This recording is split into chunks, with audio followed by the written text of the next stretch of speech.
One of the toughest careers on the planet is being a real estate agent. No other industry has an 80% failure rate after the first 2 years. Competition is fierce and expenses are high.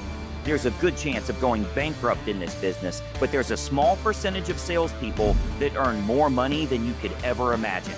Anyone that's successful in sales has systems and unique approaches that allow them to stand out, get attention, and attract more clients than ever before. When I come to their town and completely revamp their entire operation, they find out what being a top producer is all about. Income starts rolling in, and they can finally pay off all their debts to build a real net worth for themselves. Most real estate agents struggle during the first part of their career, but later they get the help that they need for an immediate turnaround. And that's exactly what we do right here on Greg Luther's Real Estate Rescue. All right, today we are on the southern tip of Indiana and farm country, very country kind of area here. And we're meeting with real estate agent Angel Beck. Now, this is a unique situation because Angel's actually been involved with Greg Luther Inner Circle Coaching. She's also been to my mastermind group. So we've already taken her business to a much, much higher level. When she first came to us, she was struggling a little bit, trying to get to that next level. Now she's doing really well, starting to build a team. She's got her family involved. And this is going to be very, very fun to show her what that next level is. She has a great office here, quite literally in the middle of a cornfield. We even have a couple special guests today that I really think you're going to be excited to meet. And you're going to see how virtually any agent, no matter where you're at in your business, can utilize specific systems to grow to that next level and to generate that much needed revenue, the lifeblood you need to keep your business going. So you're going to have a lot of fun today on Greg Luther's Real Estate Rescue. So going into today, with Greg coming in and everything, it's been kind of crazy just in preparing everything and not knowing like what to expect, but knowing that I want to scale our business, and just not knowing that trajectory of where we're going and how to get there. So just the whole morning has just been like really crazy and just butterflies not knowing. So some of the goals that I have, I want to scale bigger in different areas, because we're in such a rural location. I know that I could only go so big in this area. So I know that it's going to entail scaling and going to another location. So I don't really know what that looks like, and how to map that out. So I'm really hoping that Greg can really put it down on paper for me today. I've been licensed for 18 years. Okay. And not really like fully practicing till about the last 5. Just kind of had my license, did stuff on the side while I was raising my kids. Okay. And then just really, At that point. yeah, and just went really ahead in when they all went off to college, and now it's my turn. Okay. Um, The empty nester real. yeah, yeah. So then that's just kind of when everything really changed for life in general. But Okay. yeah, I mean, business now is really well. I only have my license in the state of Indiana. I've had the intuition of like, do I spread out? Do I go to other areas? And I just don't know what that looks like. So that's why I need Do they call this direction. like a tri-state area? Is that a common term here? Yeah. So for like Ohio, Kentucky, and Indiana would be the tri-state. Okay, because I know we're in Indiana, but the closest airport's Cincinnati, Ohio, which is in Kentucky. Yes. Yeah. Yeah. It's a kind of a weird area. So you're just selling that, basically that little corner. That little corner. Yeah. Okay. And the last 5 years then has been an upward trajectory. Yeah. And obviously you've got team now, you're building for the family. Yeah. And it was an upward trajectory until like January of last year. Okay. So like in the December before, my husband lost his job, and then that September prior, I had just hired her because we were doing really well. Okay. And then it was, oh Well, my you God. hired her in September and then it kind of died off in January. Yeah, It was a market thing right, nationwide. right. So yeah, and so we've just been like last year for me was a struggle, just trying to get and make sure we still were building what we needed to build that foundation and everything, even though we were going through some, a lot of things. Yeah. The phone kind of stopped ringing as the rates went up and Yeah, and people just started. yeah, and so I knew I had her on payroll, so I'm just like, okay, we've got to, we used a lot of savings to just like keep things going, while we continued to build, because I knew I wasn't going backwards. We're still pushing forward. It was just, it was harder. We had an anchor behind us that we were pulling. So Okay. And what's it look like now? So you've got daughter on board, Mhm. salary. Yeah. Anybody else involved? Is it just the two of you? So it's us every day in the office. Okay. She's also licensed, so she's able, if I'm not in town, to show Awesome. property as well. And then my son has come on board and is doing a lot of our videos. And then my daughter that's in Illinois. She does our video editing. So we'll get all of our clips together, and then send it to her, and we're able to do all that in house. Well, no pressure at all. Unless your entire family Yeah. depends on the real Yeah. estate business. Yeah. Okay. Yeah, Yeah. right now things are getting good. It sounds like they're really good, like busy right now. Yeah. Tell me about that. Yeah, we've really picked up since we came back from Florida in June, and just we had it in our mind like we're gonna set the stage for something different here, and something that no one else does. Yeah. So we've just really upped our game on the video side of things and made it like it's gonna be hard to duplicate. Yeah. So we stand out. And I know that's unique for you guys. You've done some work with us. You've been in inner circle coaching and that type of thing. So, I think that the big advantage for you is you get to see where I'm at, where I want to go, and then see those hmm milestones as they start to happen. So, Yeah, and I know we'll get there because I know where we started with just the basic inner circle and worked our way up and implementing all that marketing, and how much we've grown from that. So I'm just excited to see like, where we can go with it. So Angel is an inner circle coaching member with us, and she's been following us for quite a while. So she's seeing a big difference in her business. You can hear a little bit about how the trajectory of her business is going up, and she's accomplishing a lot more than she ever thought possible. Today, we're going to dig in and we're going to find out what else we can do to improve her business. And you watching, you can do exactly the same. All right. So yeah, one big advantage for you, obviously, is you've seen the path, you've seen what other agents have done, been to our Florida event. So tell me a little bit about that. So I know you didn't like video at first. You hmm were scared to be on video, didn't Yeah, put your face on video, which is normal. Everybody's that way. yeah, But not only have you forced yourself to do it, but it's worked, so it becomes exciting to yeah, do it. Tell me about that. yeah. So I mean, we're pretty much ate up with it now. Yeah. I mean, in the beginning, it was like, oh gosh, I got to do this, and then, but when we started doing the editing, it was like this makes me look good. Like Yeah. you can pause and edit and whatever, but yeah, I mean, when I first got in front of it, obviously I was very nervous and all the things, and everybody's judging me and doing whatever. But Yeah. I've actually had people like, man, you've come a long way from your videos. So Awesome. yeah, I mean, people are out there noticing, even if they're not interacting with the videos, you don't realize it until, you meet with someone and they're like, oh, we went down the rabbit hole. And that was at the Ohio Mastermind Mhm. that she probably was like, Oh, yeah. "Okay, I need to pull off the Band-Aid," because you were like, I'm not doing video." Yeah. And then you kind of decided, like, all right, no, like I have to put the fear aside. Yeah. That's good. Yeah. So the other two, your son and daughter, they're on the video side. And then Caitlin is also licensed and doing marketing. Yes. So she does more than just the video side too, right? Yes. Yeah. Yes. So So tell me about that on the marketing side. What are your responsibilities and how do you make her look good? So I make sure that like Facebook, Instagram, everything has scheduled posts every single day, Okay. aside from the ads that we're running. So that way we're still getting in front of the normal people that are scrolling on Facebook. Okay. Yeah. And also with like just repurposing content, if you guys are going to step up to 2 posts a week, you can then have Kara do some editing and cut those down into shorter reels and shorts, where then you can throw those up on Instagram and Facebook. So it's cohesive amongst all of your channels as well. yeah. Yeah, we'll see how that all fits in the overall picture, as we start to get really a blueprint together. Yeah. Where are we at right now? I want to get kind of a lay of the land and Mhm. where we're trying to get to. And then, what's the path that's going to make the most sense. So it's good to see what's working right now. How many deals you got in contract? How many are you looking to close here soon? I have 13 in contract to close for August Wow. currently. That's the best you've done in a while, probably, right? Yeah. Yeah. We need to just go back to Florida again. Yeah. They're co- Right. You get that motivation again. Yeah, yeah. So I mean, it's really everything coming together I mean, we've just been working behind the scenes. Like I said, when we were slow for those couple months, we just kept dragging that anchor and pushing forward, and all of that's, coming to fruition. So Yeah, I there you feel go. like, we just keep going up from here.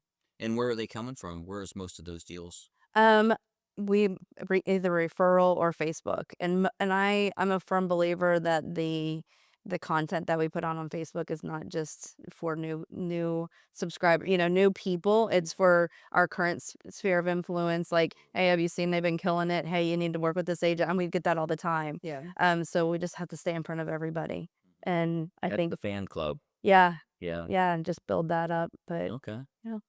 And then where are we trying to get to? Like, I know we've talked a little bit before about kind of vision and what you want this thing to look like. We're all getting older. We're not getting any younger. So 5 years down the road, 10 years, 10 years down the road, I mean, I can't tell you how many agents I've seen. I've been doing this 26 years, and I've seen so many agents that do this for 15, 20 years, and they're in the exact same spot they were. So have you thought about kind of trajectory, what your end game looks like? Will the team keep going? Will the family stay involved? Yeah, so I mean, ultimate goal is like having the family involved is that I'm teaching them to do this, and that they pretty much paving the path for them, learning the things that I had to learn on my own and pave that path for myself, and being able to pass that down to them so that it's just you just grab the reins and run with it. Yeah. So that's the ultimate end goal for the business.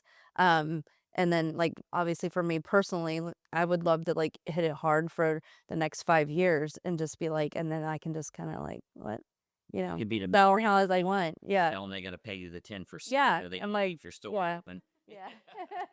Yeah. So I mean, obviously, you get the royalties for Yeah. building the business, but yeah, I mean, So exit plan is family staying involved and you Mhm. maybe backing out of production at least. yeah. Kind of oversee everything.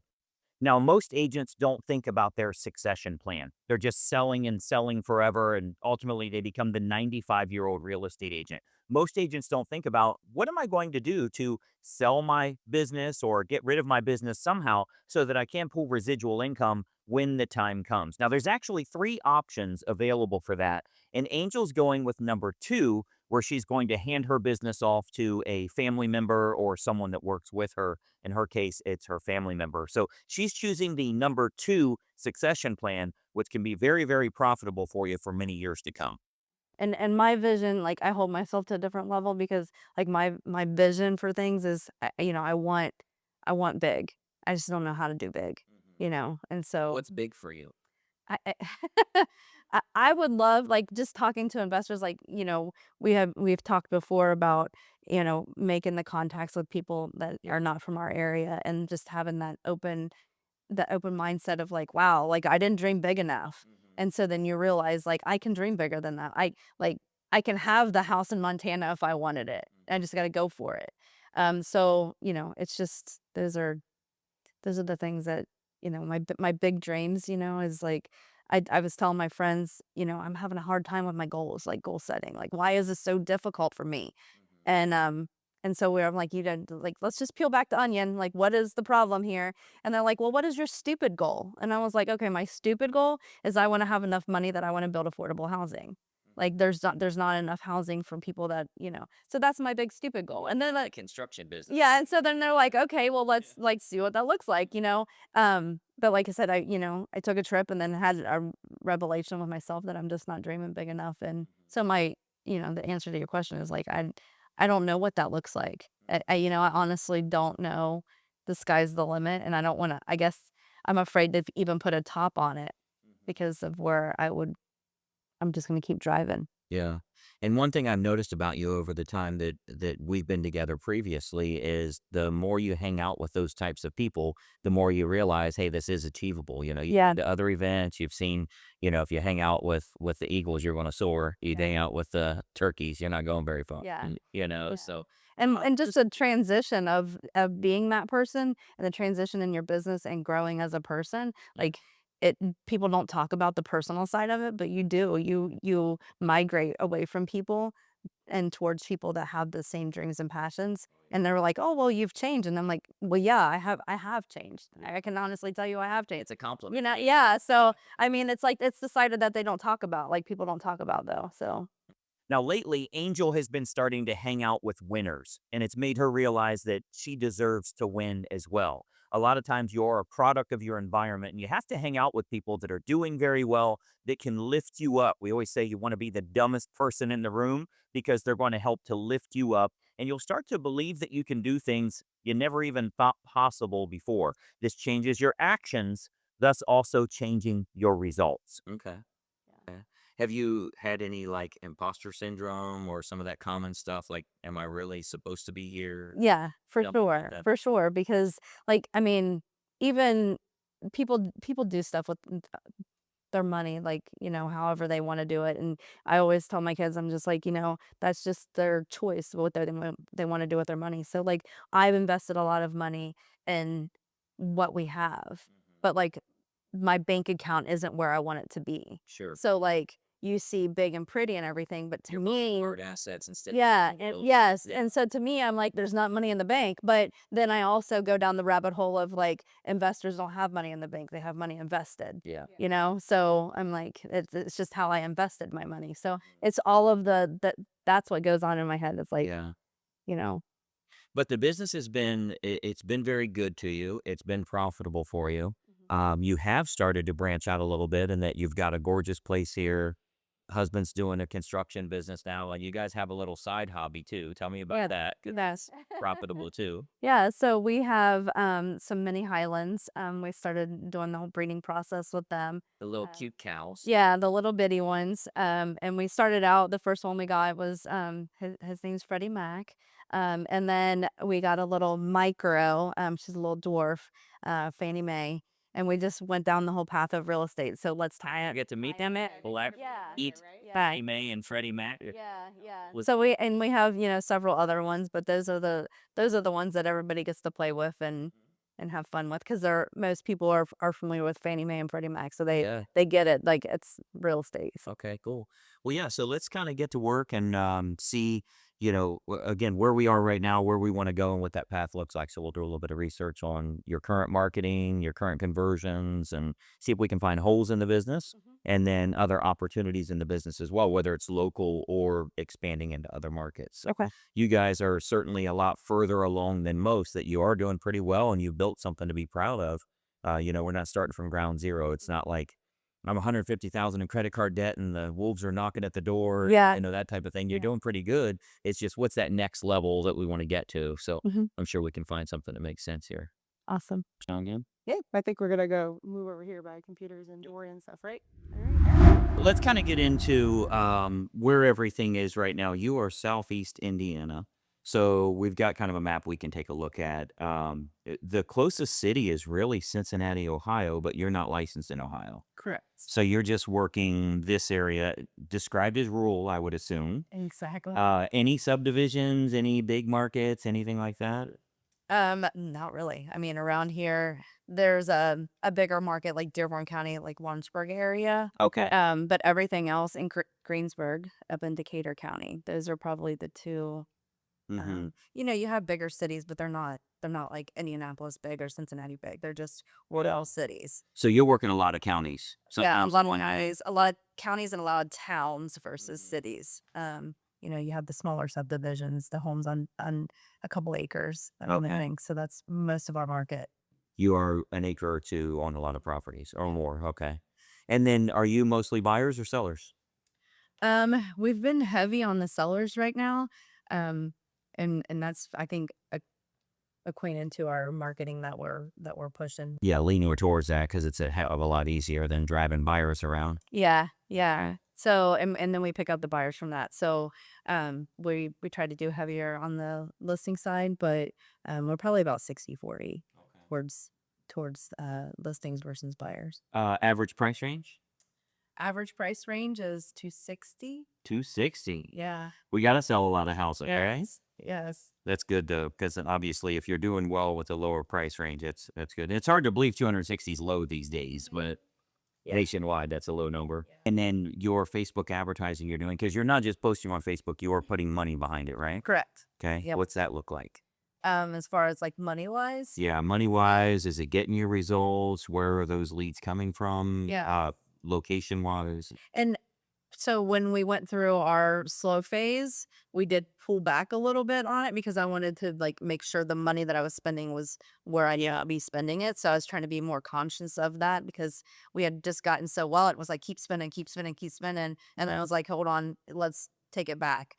So I was spending up to about $1,500 a month just on Facebook. Okay. And now we probably spend 500 Yeah, 5 to 600. just on like our sponsored ads. Like, but that doesn't include listings. So when we get a listing, we run that. We also do that as a sponsored ad. So you're doing like unique selling propositions or some kind of offer you're putting out there is about $500 a month. Yeah, offers and retargeting. Yeah. Yeah. And then whenever you get a listing, you'll put a little money behind that. What kind of money you putting behind that? Those we start out at $2 a day. And it just depends. Did I say $2? Yeah, $3 a day. And then it just depends on what kind of marketing plan we have for it, because we might drop a pin depending on where it's located and what kind of home it is. We might drop a pin here and do one here, but then we're going to drop a pin over here and run a second one over here just to kind of gauge. Two different types of people. Yeah. Okay. So if it's like a luxury home, we're figuring out where people are coming from to buy luxury homes and dropping pins in those Yeah, areas. because we might. It's not in the state. Yeah, so if it's in Lawrenceburg, we might do the drop that pin there, but we'll go across the line and we'll get out Cincinnati and Kentucky and one as well. Are you guys customizing those ads to say 47 minutes from Cincinnati or something like that? Where they know it says Indiana, but it's really here. Yeah, so the headlines like within the ad, I usually run like 3 to 5 different headlines to grab that certain person that's looking for that particular one. Okay. Very good. And if you looked at your last 50 closings, where do you think most of the business is coming from? Like if you had to choose number one source, number two, so is it Facebook? Is it Sphere of Influence? Is it I think it's Facebook. Facebook? Okay. So Facebook's getting you the most amount of business. How many do you think you're getting a month? If you spend $500 a month on Facebook, how many of those do you think over some period of time they got into your sphere and then they're following you and eventually they close? How many deals do you think you get a month from Facebook? I would say a minimum of 3. 3? Yeah. Angel is investing $500 a month for her Facebook advertising, and she's averaging about 3 closings monthly from those results. Now, with her average commission being $7,800, closing 3 deals every month, she's turning that $500 investment into $23,400 on average. She's doing this every single month. So for every $500 that she's invested in Facebook ads, it nets $23,400 At minimum. Okay, so we're spending $500 a month, and you're running our style of ads, like what we teach in Inner Circle, the Perfect Home Finder, that type of thing. Anything else? Yeah, I mean, we don't run like we run more of the video, like even Perfect Home Finder. We've done our own Perfect Home Finder video.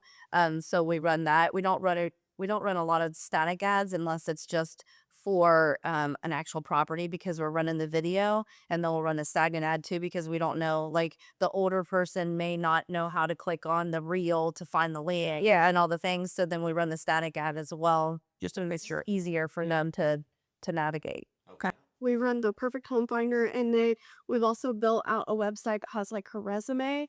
So we run like an ad specifically for sellers.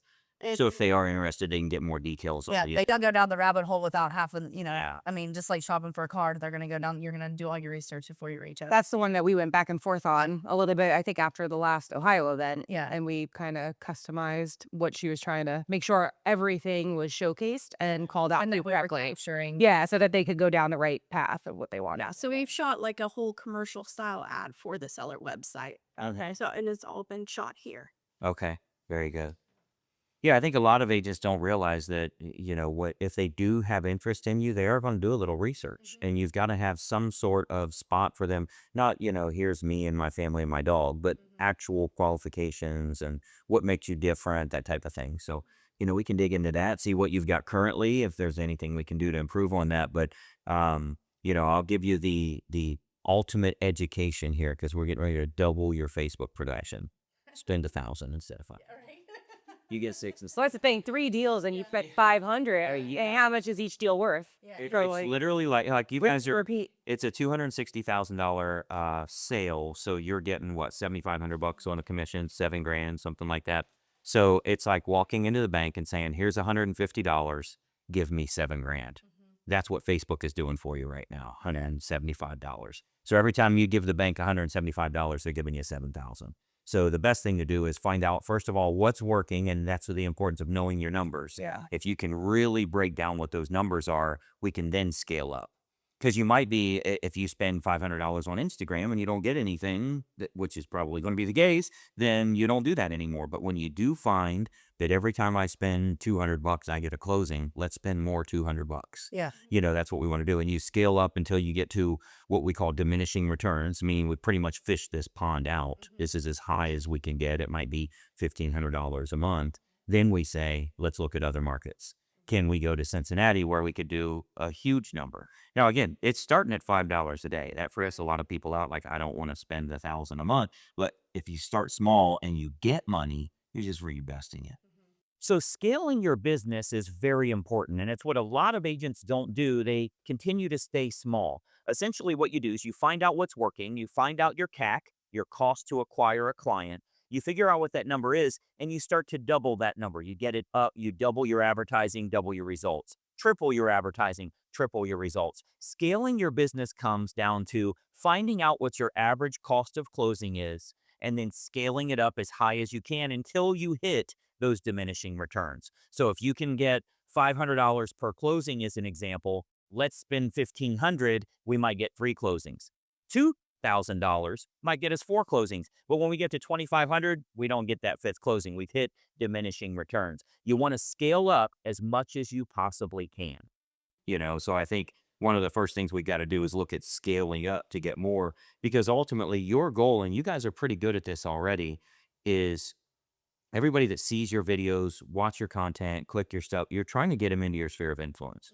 I mean, we've all known for years in the real estate world, the old lady with the blue hair that sells everything in the office, and she's just done it for 50 years and everybody just comes to her. That's a sphere of influence that she's built over time. We can do that socially in 2 weeks.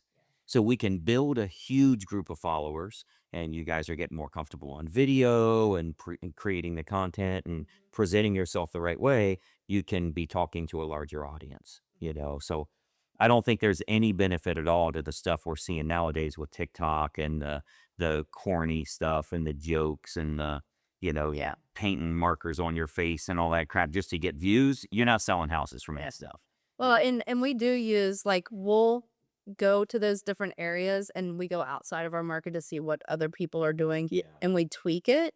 But yeah, it's not necessarily we're trying to do this silly funny videos to get the likes and everything on TikTok, but we'll transition it over to Facebook because those are the ones that get all the views there as well. And so you're just that repetition. They may not be searching for a house, but they're like, oh, that was funny. Or Yeah, sometimes we'll throw something funny in there so that way, they are like real people, Humanizes you, and that is good for getting the initial attention, but then you got to deliver. You got to give them the good stuff. Well, you go down that rabbit hole of the YouTube videos and all of the other stuff. Like, we do know what we're doing. We're just having fun here. Yeah. A funny viral thing like that is great for bait to get them on the hook. And then when they see you're actually good at what you do and you've got the credentials, you win. Yeah.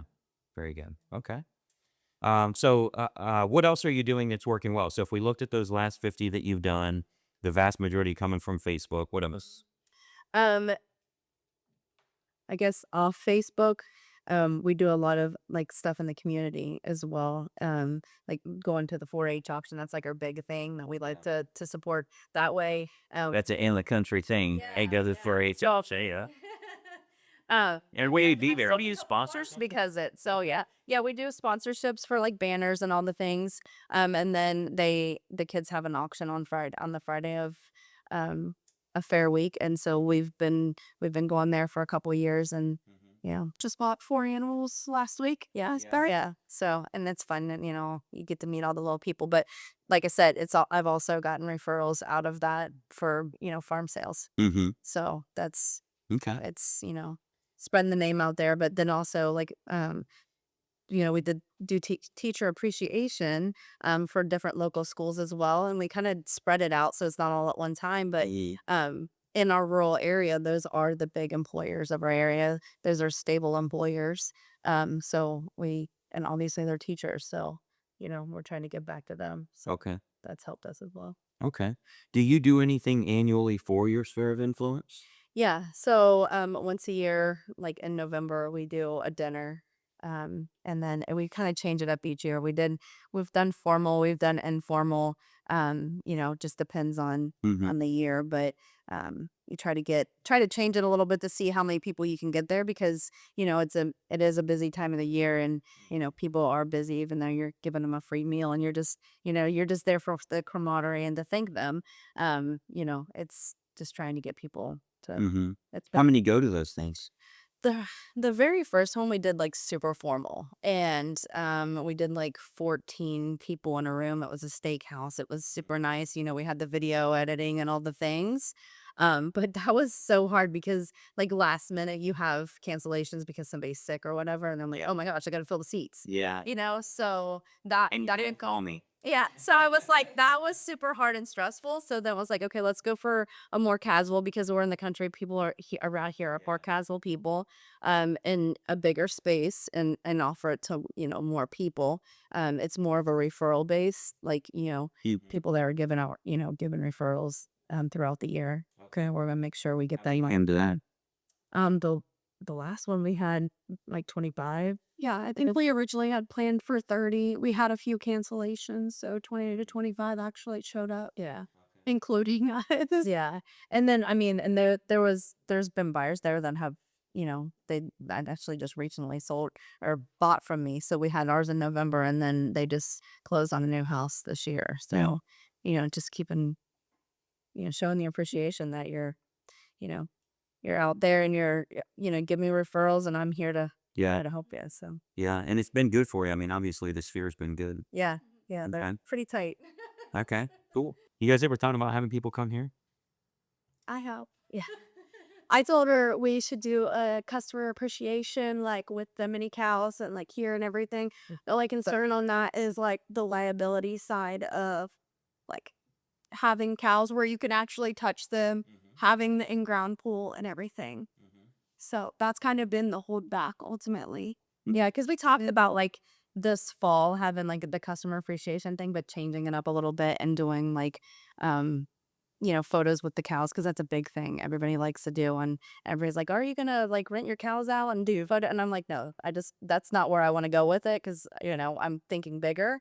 But like for customer appreciation, it's a good like photo op. Yeah, for our first big idea, that's not really around the blueprint or anything, but our first big idea, the first thing I would do is when it gets a little cooler, in the fall time, I would even go buy a very expensive, oh my gosh, kind of cow that everybody, I can't believe you got that, because it's for your real estate event, client appreciation. So it's a write off, and we can do that. But then everybody wants to come. You literally invite the entire 4-H auction, but also your sphere of influence and everybody else. And there's plenty of room for tents. There's plenty of room for barbecue, for catering, whatever, and just get the town together. Yeah. And there's a featured thing that they're looking at. I mean, that's how you instantly take and hold number one for years to come, because you're building your list that way. So there's a lot we can do that way, that you can show what you've got here, how cool it is. I guarantee you there's some of those people that work from home, and when they can see that this is separate from your main house and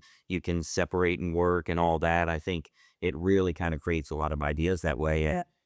You become the referral source for anybody they know that's buying or selling. So to that point of shifting the client appreciation event, if you move it to October, you have the struggle with the holidays for November that you were saying. But you have the cornfields, you have all this stuff here. So if you started doing more of like Halloween or the fall festival event and bring in the face painters for the kids, and maybe do a hay bale and corn mazes, stuff like that, that could be just a whole different spin, and you can get a lot of people pumped on here. But I do agree with the worry on the liability side, but there's the event insurance companies that we've talked about. If you look into the event insurance companies, they're Cost you $150. literally, yeah. It's And you can have your brother by the pool. His job is to make sure nobody falls in. You can have the cow there where there's a fence here. You can reach over and just pet. You can do some things that way. You don't have to have them out here where they would get kicked or anything like that. But I think a picture opportunity, and like I say, everybody around here has seen cows. That's not a big deal. But if you get the silver, the expensive, the rare, whatever, find something that is an angle that can be kind of the draw, that can definitely be big. And as she said, make it truly a festival. Yeah. You have a lot of affiliates that want your business because you're already doing well. Yeah. Have them pitch in. As I say, they can You guys sponsor pay it. for the barbecue. You guys pay for the face painter. You guys pay for the drone footage. I really think, a lot of agents would be worried, what's this going to cost me, or, anything like that. I think, you don't even have to worry about privacy. Anybody can look you up on County Auditor. They know where you live. It's not like you're only doing this for clients anyway. You're not doing it for random strangers. It's Right. people that are in the 4-H or whatever. Like they're going to know you in some way. So that could really be a big opportunity for you once a year, that you just see a flood of referrals all the time. Yeah. It's the place to go. Okay. So definitely something to think about. It sounds like she's liked it and you haven't liked it, right? When you get a large group together, you can talk a little bit about investment real estate. You can talk about buying a couple of rentals. You can talk about buying some land or getting your own farm or whatever. Whether you have easels set up in here so they're just kind of partying out there and they see this, or you put them out there or whatever, where it shows blown up MLS pictures and that type of thing, that works. Even up on your board here. Yeah. A lot you can do to get them to be curious enough to ask you, where you're just there for the fun, but they ask you, hey, you were talking about rental houses and I could pay for my kids' college. Tell me more about that. Yeah. And sell them a property that way or something. Whether it be closer to colleges, which is a little further away or Cincinnati or whatever. There's just so many options. If you get everybody together, you're going to pique their interest on something, but that is the ultimate way to get everybody together, and you are the one that they appreciate for doing it. Yeah. Yeah. And I think like towards the festival type thing versus the dinner is like, then people are able to include their whole family, and it's not, I gotta find you sitters, I gotta do. Yeah, it relieves the pressure for them to attend. Like they're like, I don't need the babysitter, I don't need this, I don't need the ball gown. Yeah. They could just come as you are, bring the family, and have fun, silly things for the kids. Especially here, like I couldn't pull this off in a city. Like here, you can have the corn, the bobbing for apples, all the fun things that people think about the fall. Certain people couldn't capitalize on something like that. Bobbing for apple. Keep your COVID. Thank you. That's You wash your face off in here and up like face. It's different now, I guess, than everyone's afraid of everything. All right, nix the bobbing for apples. And everybody leaves with COVID, Grace. Yeah, so there's obviously a lot of stuff you can do that way. And again, that comes down to, for a lot of real estate agents, if they've had no business and they have no sphere, even if you do that invite, you get 13 people to show. You guys would continuously from now until then be building your sphere, building your following, do a cool video about, you guys won't believe what we're doing this year, Yeah. and really get a big show, and, pick up a lot of business even for those that don't come to this thing. Yeah. Just showing that you are active in the community, you're giving back, you're making it fun for people. It's not just a business thing. Yeah. I know, I talked a little before about the other big top producer here. It's really just a numbers thing for them. Just churn them and burn them. They don't create a relationship. That's important to you guys. Tell me a little bit about that. I know you've tried to, keep the clients long term. Yeah. Yeah. So, I mean, it's about growing our business and not just selling houses. So we know we're here long term, and, we've been in the community long enough that, we care about our reputation. And in small communities like this, your reputation matters because it can be tarnished pretty quickly. So, we're very adamant about taking care of the client so that they become our referral base as well. Mm-hmm. And making sure like you're the expert if somebody needs some like HVAC or they need somebody to build their deck or anything like that. Being the expert to Yeah, be you do the authority that they're coming to because they trust her. Yeah. Yeah. So that's a big thing for us is, just building that. But I'm not a big, like we create our own leads based on, the content that we put out there. People come to us versus me going and buying unsolicited leads. And I think that's two total different business types.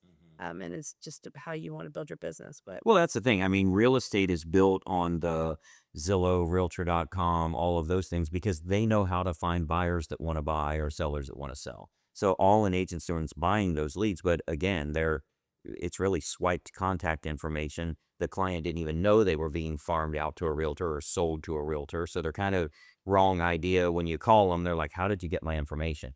You guys are doing it the right way that they're finding you. So you're doing the same thing. You're still doing, people are finding you on the internet. It's just they're finding you individually rather than Zillow for a search or whatever and then selling that lead to an agent. How about for Sphere of Influence? Are you guys doing newsletter every month? Do you do anything specifically for them or to them? No. Nothing. Okay. We found another hole. Yeah. So I did the newsletter for a while, and then I got away from doing the newsletter. It's on our board that maybe I get back to the newsletter. Yeah, because I'm sure it was at the cutback time when the business went down and rates went crazy, everybody starts Figure cutting out- stuff back. So I'm figure out what is gonna still, yeah. yeah. So yeah, that was the cutback, and then now we're just kind of going back into like, okay, now we can open up and where do we need to spend the money? That's gonna be the best place to spend the money, and you know, Because a really good thing to do is to take yourself completely out of your real estate business and think of a client that you sold a home 3 years ago. What do they get from you every day, every week, every month, every year? Like, how often do they hear from you? They bought a home from you 3 years ago. They're sitting in that house. What do they get from you? Are they on Facebook? Are they getting newsletters? Are they Yeah. the client appreciation? Yeah, so the retargeting ads that we run, every time we close a deal, we're taking their information into a spreadsheet, not just for this moment, but 2 years down the road. and the buyer and the seller, whether Buyer- they're our client or not. Okay. Yeah, You get some orphan clients that way. It's just they get left by the other. Yeah. I mean, we figure nobody else is doing what we're doing, so they're not retargeting their people, so we might as well do it. So we take that list, and 2 years down the road, we throw them into our retargeting ads, figuring they're probably going to sell 2 to 5 years. And then also we use mailbox power. You'll find that all top producers spend their time cultivating their list, building their following, and getting a strong sphere of influence. You've heard before that so much business comes from your SOI, but if you only have 80 or 90 people in there, it's not generating a lot of business for you. You do not have to sell them a home for them to be considered a past client and thus then be considered sphere of influence. A follower is in your sphere of influence. Someone that gets your newsletter is also in your SOI. So you really want to kind of get a herd of people and build a big tall fence around them so nobody poaches. You want to give them lots of educational information, entertaining stuff, staying in touch with this list and truly building your following. The more people you have on Facebook, on YouTube, on direct mail, the better you're going to do. You'll find that top producers simply communicate with a larger number of people, and that's why they get so many buyers and sellers to close with them. And so they get the automatic thank you card afterward. They get the Christmas thing. They get the 1 year anniversary. Like that's So after the closing, there's a system involved for a card of some sort at closing, at 1 year, at 3 year, at Christmas time, whatever it is. Oh, yeah. Yeah. And so that's what we were trying, like the most automation that we can build into our business. We're trying to build a little bit at a time and just keep adding to it. So that's part of what she does after it's closed is enter everyone into those systems. So and that just goes out. How long does that go? 5 years? Right now, it just goes out a year. So when you get their happy, like, home anniversary, thank you, Christmas time, they'll get a card, and then we usually do, like, a gift or something that we hand deliver to them. Okay. At 1 year? at Christmas. At Christmas time. Christmas, Thanksgiving time. Yeah. Okay, so they're getting a Christmas time gift. And you guys are doing that like a pop by? Okay. And if there's people that don't live around here, then we'll do something different and we'll have that mailed. Have it mailed to it. Yeah, like a little sausage cheese thing. Yeah, chocolates or Yeah. sausage or something. Okay. Okay. Anything else you guys are doing consistently? So we've got Facebook ads. We're doing a 1 year campaign on these folks, and they do go into Facebook retargeting forever. Yeah. Maybe.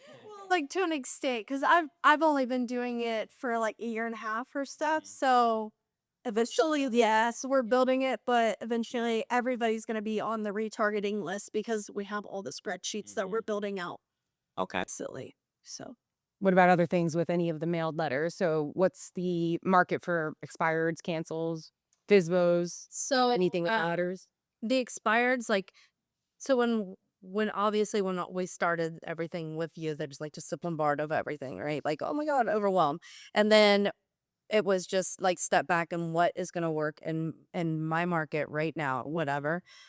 So for our area being super rural and a smaller MLS, we've literally, you might have one expired a day. So you're not gonna like, it's not nothing to write home about, like, or so I mean you could like weekly target expires, but it's not unless you have one that you want to go after, like we did with the $1 million one.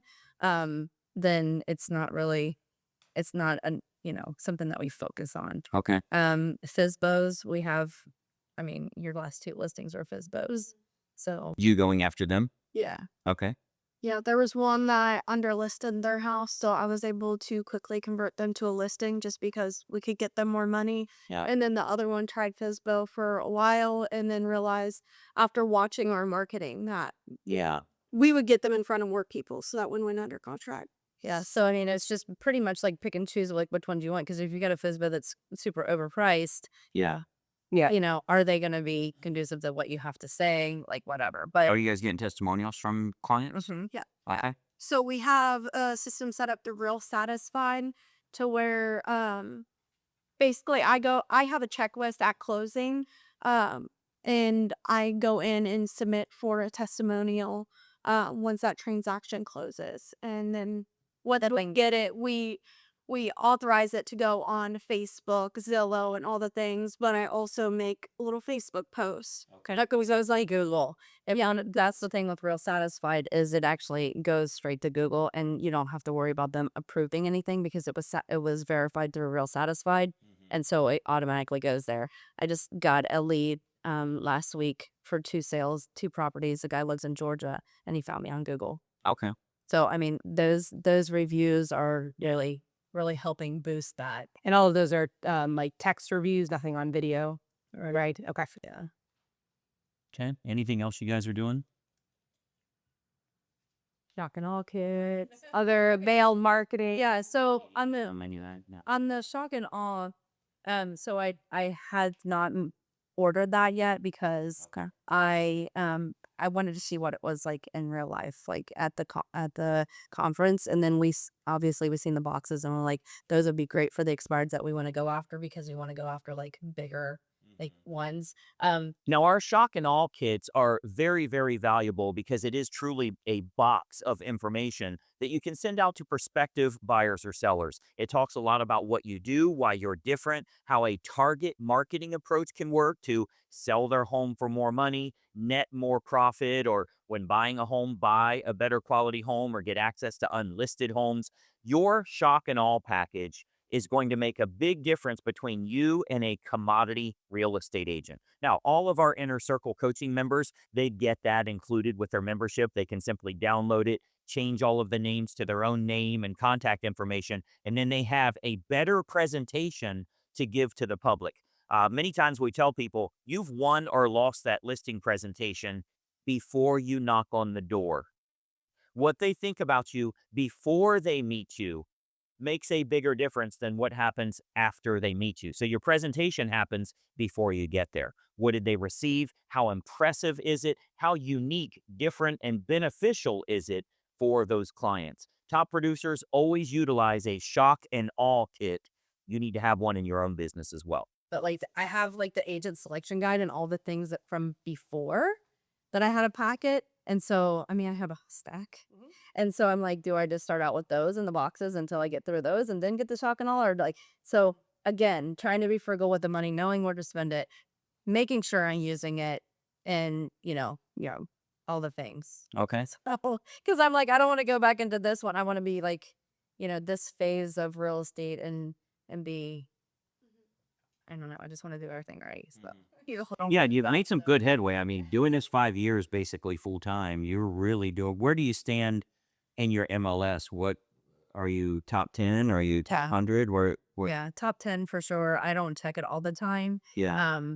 I know like for our company for EXP last year, I was 108 for number of sales. EXP nationwide or worldwide? Nationwide. Nationwide. You want that name? Okay. Yeah. So pretty productive for the area that we're in. Mm-hmm. But I've said it for years prior to COVID that my eyes been bigger than just our area. So that's where I'm like, I don't know what it looks like, but I just know it's bigger than this. So Okay. So what do you think if you were to future pace the next 12 months, what do you think would be the number one source for the people you'll bring in? Is it the good pool you're getting from the videos that you're doing? I think so. I think so too. I mean, There's been like a huge uptick in just watching Facebook, just the traffic since really ramping up the videos. So I think that will be, it might not be right now, but it might be a couple months from now that people start trickling. Yeah, they're getting into your sphere, so they're knowing who you are, whether they've talked to you or not. yeah. And then the big thing is, like you said, having the stuff for them to research where, having all the YouTube videos and stuff. And you're like, you post them and I'm like, I only got 3 views on that thing. And you just leave it up there and you meet with people and they're like, hey, I got you from here, but Yeah. I went down the rabbit hole and watched all, because I'll be explaining something. They're like, oh yeah, I watched your video. And I'm like, my video went out like 8 months ago. Yeah. So it's kind of it cool never- to see that. Getting them binge watching is big. There's many times like you probably are set up where you see the comments after they comment on your video. Yeah. Right. So there's sometimes you'll wake up in the morning and somebody commented on like 9 videos at 3 in the morning where they saw one and then another and another. So getting them binge watching, they can really get to know you quickly. And, virtually everybody, we've all found somebody on the internet and we're like, wow, this is pretty cool. And you just go down that rabbit hole of learning so much about them. And you're like, how did I not know this person existed? Yeah, you guys can do exactly the same thing, that they realize it got a very unique person that way. So, and there's a lot of tools that we can put in place to grow those subscriber counts, to get local people. There's a lot of stuff we can do that way. When you guys were at our event, you met Buddy, who he's 70s, 80s? He turned 71 at our event. 71, yeah. So I said 60s or 70s, not 73. No, so he's 71, but he got over 1,000 subscribers in 2 weeks after that event. Oh, wow. Just on his YouTube channel. And he's grown it a ton with that. And he doesn't do all of the technology. He doesn't even run his business with a computer. He has an iPad. Years old. So to your point, like, Yep. who cares? Start small and then build it. But yeah. That's awesome. That's cool. Now I wish Kara was here to take in the YouTube side. Yeah. So tell me about, are you okay talking about numbers? Yeah. Okay. So let's talk a Like- little bit about kind of at least the financial side, like where we want to get to, what we want it to look like. What did 2024 income look like for you? 2024 was 250,000. 250,000 gross. And that was, you were full-time. We're paying staff, we're paying marketing, we're paying all that stuff. Do you know what you netted on that by chance? Or did you just get whatever was left over? No, like I don't. It's hard for me to figure that out because I have the farm too, and so we deal with them all together. So I can tell you that I took a loss last year. Oh, it's the first time I took a loss, and I don't know how long, but I had a lot of expenses that I was paying. That 250 sounds amazing, but like I know it wasn't 250,000. I That's a gross number, and it's Yeah. gross. like I felt it, it was probably down 100,000 from the year before. Mm-hmm. So and you feel that. Yeah, So yeah. Yeah, because you've always got that certain cap you got to get to just to pay expenses. 350,000 instead of 250,000. That's the profit you would have had. So you lose that, it's literally zero in Yeah. cases. yeah. Okay. So I mean, obviously it's a lot different with taxes because you have different things that you're the factor in. But yeah, honestly, and 100%, we're being 100% honest here. Like I had debt from the year before, IRS debt from the year before, and I was just like praying that I took a loss that year because I was like, I didn't want that to stack up because I'm like, I'm still paying that and I've got, so that was like a super stressful time. So, Mm-hmm. like she seemed extremely surprised when she was like, I took my ear because I went in with my earphones in. I was like, dude, what do you got to do? Yeah. And she's like, I see you have took a loss this year. And I was like, yep, sounds about right. Yeah.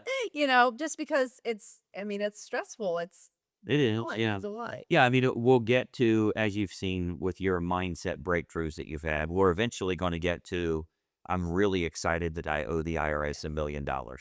I want to owe them $1 million. Now we'll find ways around it or whatever we can do for a legal right, also all of that. But your goal is actually to owe them money. Yeah. You know, a lot of realtors, when you're in that middle ground where we're upset that we owe them 20 grand or something, that's because our gross wasn't big enough. Yeah. And we should owe them a lot of. Yeah, and in the years prior to when I was doing well, it was like, 30 grand a year I had to pay them, and I'm like, write out the check, it's okay, it's fine. But then it was last year, because last year it was a rough year. So Yeah, we mentally have to get to where we realize the largest expense we have in life is taxes. Your entire real estate business, the largest expense you'll have is taxes. So let's just make that as big as it can be, because we can only pay that on profit. yeah, So if we profit, like, well, I don't want to win the lottery because then I'm going to owe 20 million. No, go ahead and win the lottery. It's okay. So we will definitely get to that point too. How long do you want to work, and what do you think you'll need to retire? Like, how much money will you need to successfully retire and feel that you're okay? Mm. So as far as like pushing hard, I mean, I want to push hard for like the next 5 years. And then I want to work because I want to work and not because I have to, because I've got money that I'm sowing in investments other places. Yeah. That's where I want to be in the next 5 years. Okay. And then, I mean, to fully retire, I don't know that that even exists in my brain at this moment, but I don't know what I would feel comfortable with, to be honest. I don't know. What's the financially secure number in 5 years? Like, if it were cash in the bank, what would that Cash in be? the bank? Um, well, if I have 5.5 years, so I would say probably, I don't know, like this is the cap of my brain versus like go here. So the cap of my brain is like 2.5 million, and then like the brain is like, no, go 5. Because 5 million to me sounds like a lot of money, but I want to look back at this and be like, Yeah. you're so silly. I mean, you're going to live a long time. That's what a lot of people forget. If you retire at 60 or at 70 or even slow down at that time, you may live to 3 digits. Yeah. And think of how many agents were struggling at COVID time that they couldn't sell for 90 days. And how are they going to live? Yeah. Imagine you've got to go 20, 30 years. Yeah. And as far as like money in the bank is like also like the residual income. Like I have the money in the bank, but I want residual income so that I'm not even thinking about like Yeah. the money in the bank's extra, the residual income's paying for Okay. that's So if we can say at the end of 5 years, after all expenses, salaries paid, your living expenses every month, all of that, if you've got 2.5 million in the bank, you're going to feel much more comfortable than where you are right now. And will feel that you can let off the gas a little bit. Still sell, still be active. We love what we do. Yeah. But be able to let off the gas a little bit and do more of the mentorship of the team. Yes. Okay. Very cool. And obviously that puts us at 500,000 a year in profit that we need to be at. So we're going to really need some bigger numbers here. Yeah. The number can be hit. There's just going to have to be some changes made, obviously. So for us to get to that, that's going to be 500,000 a year in profit for you after everything, as including your farm expense, house expense, living, what you do to live each month. So definitely doable. How about debt issues? Anything you need to get to before we get to zero? Because we got to get to zero before we need 500,000 a year. Yeah. So I mean, as far as the debt side of things, it's not terribly crazy. I think I have like 20,000 in credit cards. Okay. And then obviously like the 20 grand in IRS debt. IRS, yeah. You must be a real estate agent because you owe the IRS. I say, I've always talked about that, and I was like, nope, I've always been able to pay mine. The last year, I'm like, oh my god, this is what it feels like. yeah. And it's scary for a lot of people. And then if you don't pay or you don't file, then you don't file the next year. And then next thing you know, you're running. Yeah. And for so many agents, I mean, income fixes everything. It's not an expense problem. It's an income problem. So, Well, and I look at it now, and it's like, I pay $1,000 a month, to them or whatever. I'm like, it's $1,000 a month. I could be doing something else with making money, and I'm paying the IRS. So yeah, I want to get that obviously taken care of. This. Yeah. Do you have yourself structured where you've heard us talk about like the 3 banks where you have your, pay off your bills, pay yourself, the fund money, and then we have marketing money, and then like What's your structure? So that way you make sure you're spreading everything. So the way that everything is structured is my checks go into the business, and then the business gets 30% of my money at Okay. the time. 30% of the gross. Yeah. Okay. And then I get paid that difference. Now I don't have that like separated out. That's just how the business part of everything works. So 30% stays in the business account for salaries, expenses, advertising, and then 70% goes to your household. You personally claim it as income. Yeah. Okay. Yeah. And then yeah, so the way that everything else how it works as far as the residual incomes and stuff, that's been staying in the business because it's helping build the business. And that's just like, the fees that when the other agents close deals or whatever, that just stays in the business. I don't take any of that out for personal. Okay. And what's your advertising budget every month, you think, total? Sponsorships, Facebook, everything. Are we doing sponsorships and affiliates? Are they paying you with all the stuff that you do? Well, I mean, them sponsoring like it to 4-H or anything, but yeah, we do want to. But that is yeah. Yeah, so we do have our lender that we work closely with. She helps us with like our teacher appreciation stuff. Okay. She goes 50/50 on those. But that's pretty much the only thing that I really have anybody Like at this time affiliate, paying for. But your side, like what he was talking about, you sponsoring and then your other marketing dollars. What's your overall output of marketing expense? That was your question, right? Yeah. What was their market? So I feel like it's hard to put a number on that monthly because we know Fluctuate. Facebook is 500 to 600, and that's like what we're really spending online. But we're also like your chamber member. We do the 4-H stuff when they reach out. We just had there's a pumpkin show parade and a whole festival that takes place in Versailles in September, and we have somebody that reached out for sponsorship for that.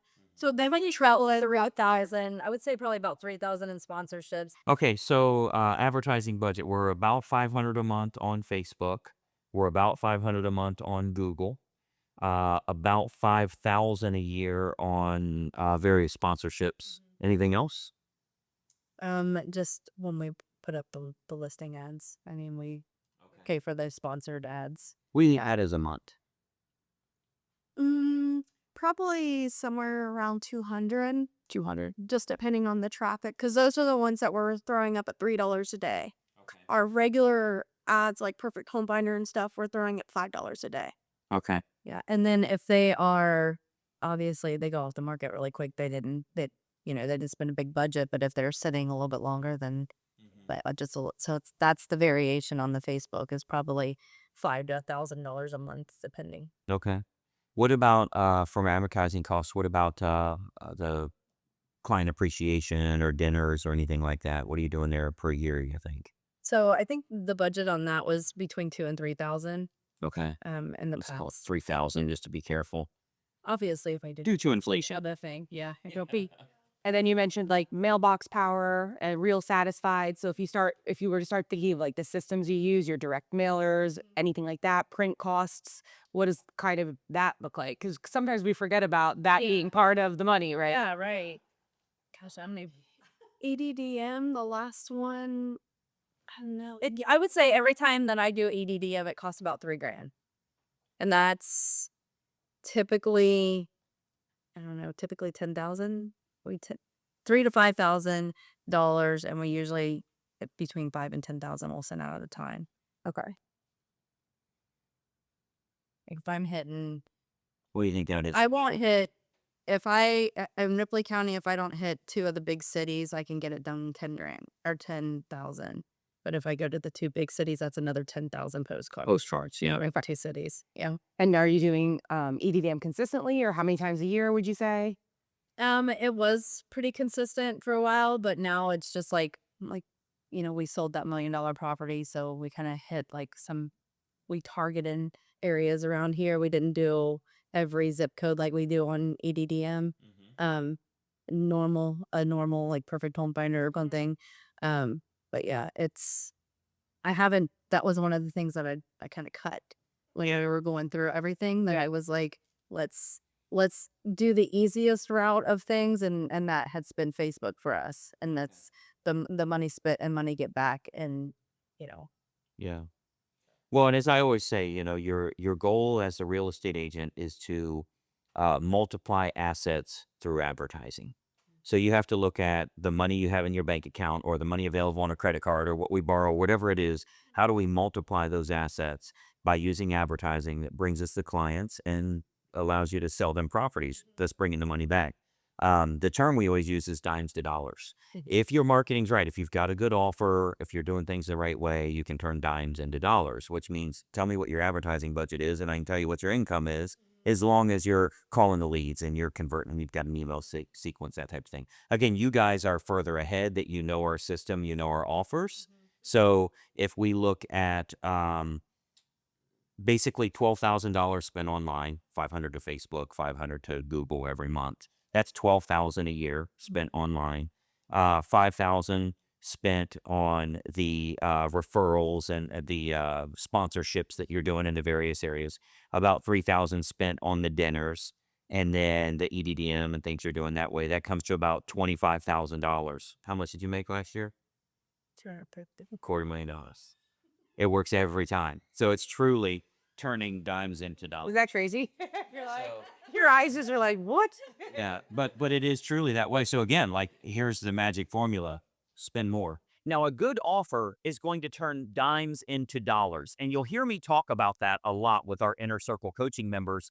Your job as a real estate agent is to multiply assets through advertising. I want you to write that down. You want to multiply assets through advertising. If you had $2,000 in your bank, how do I multiply that? Utilizing advertising to pick up buyers and sellers. If you get this right, you should be able to turn dimes into dollars. We have countless examples of no matter what an agent's advertising is, they're able to get 10 times that number. Now, here's the key. You have to have a good offer. If your offer's no good, you're literally wasting money on advertising. Nobody wants it. A Super Bowl ad wouldn't get you more business because the offer's no good. So you want to think about what your presentation is to the public, what makes you unique, what makes you different, and why they should be working with you. Angel is doing a great job in that. Let's go ahead and dig right in. You make more, and unfortunately you have enough coming in where it's not like, well, yeah, but how would I come up with the money? Yeah. But that's truly how the numbers work. And that's because you're doing things the right way with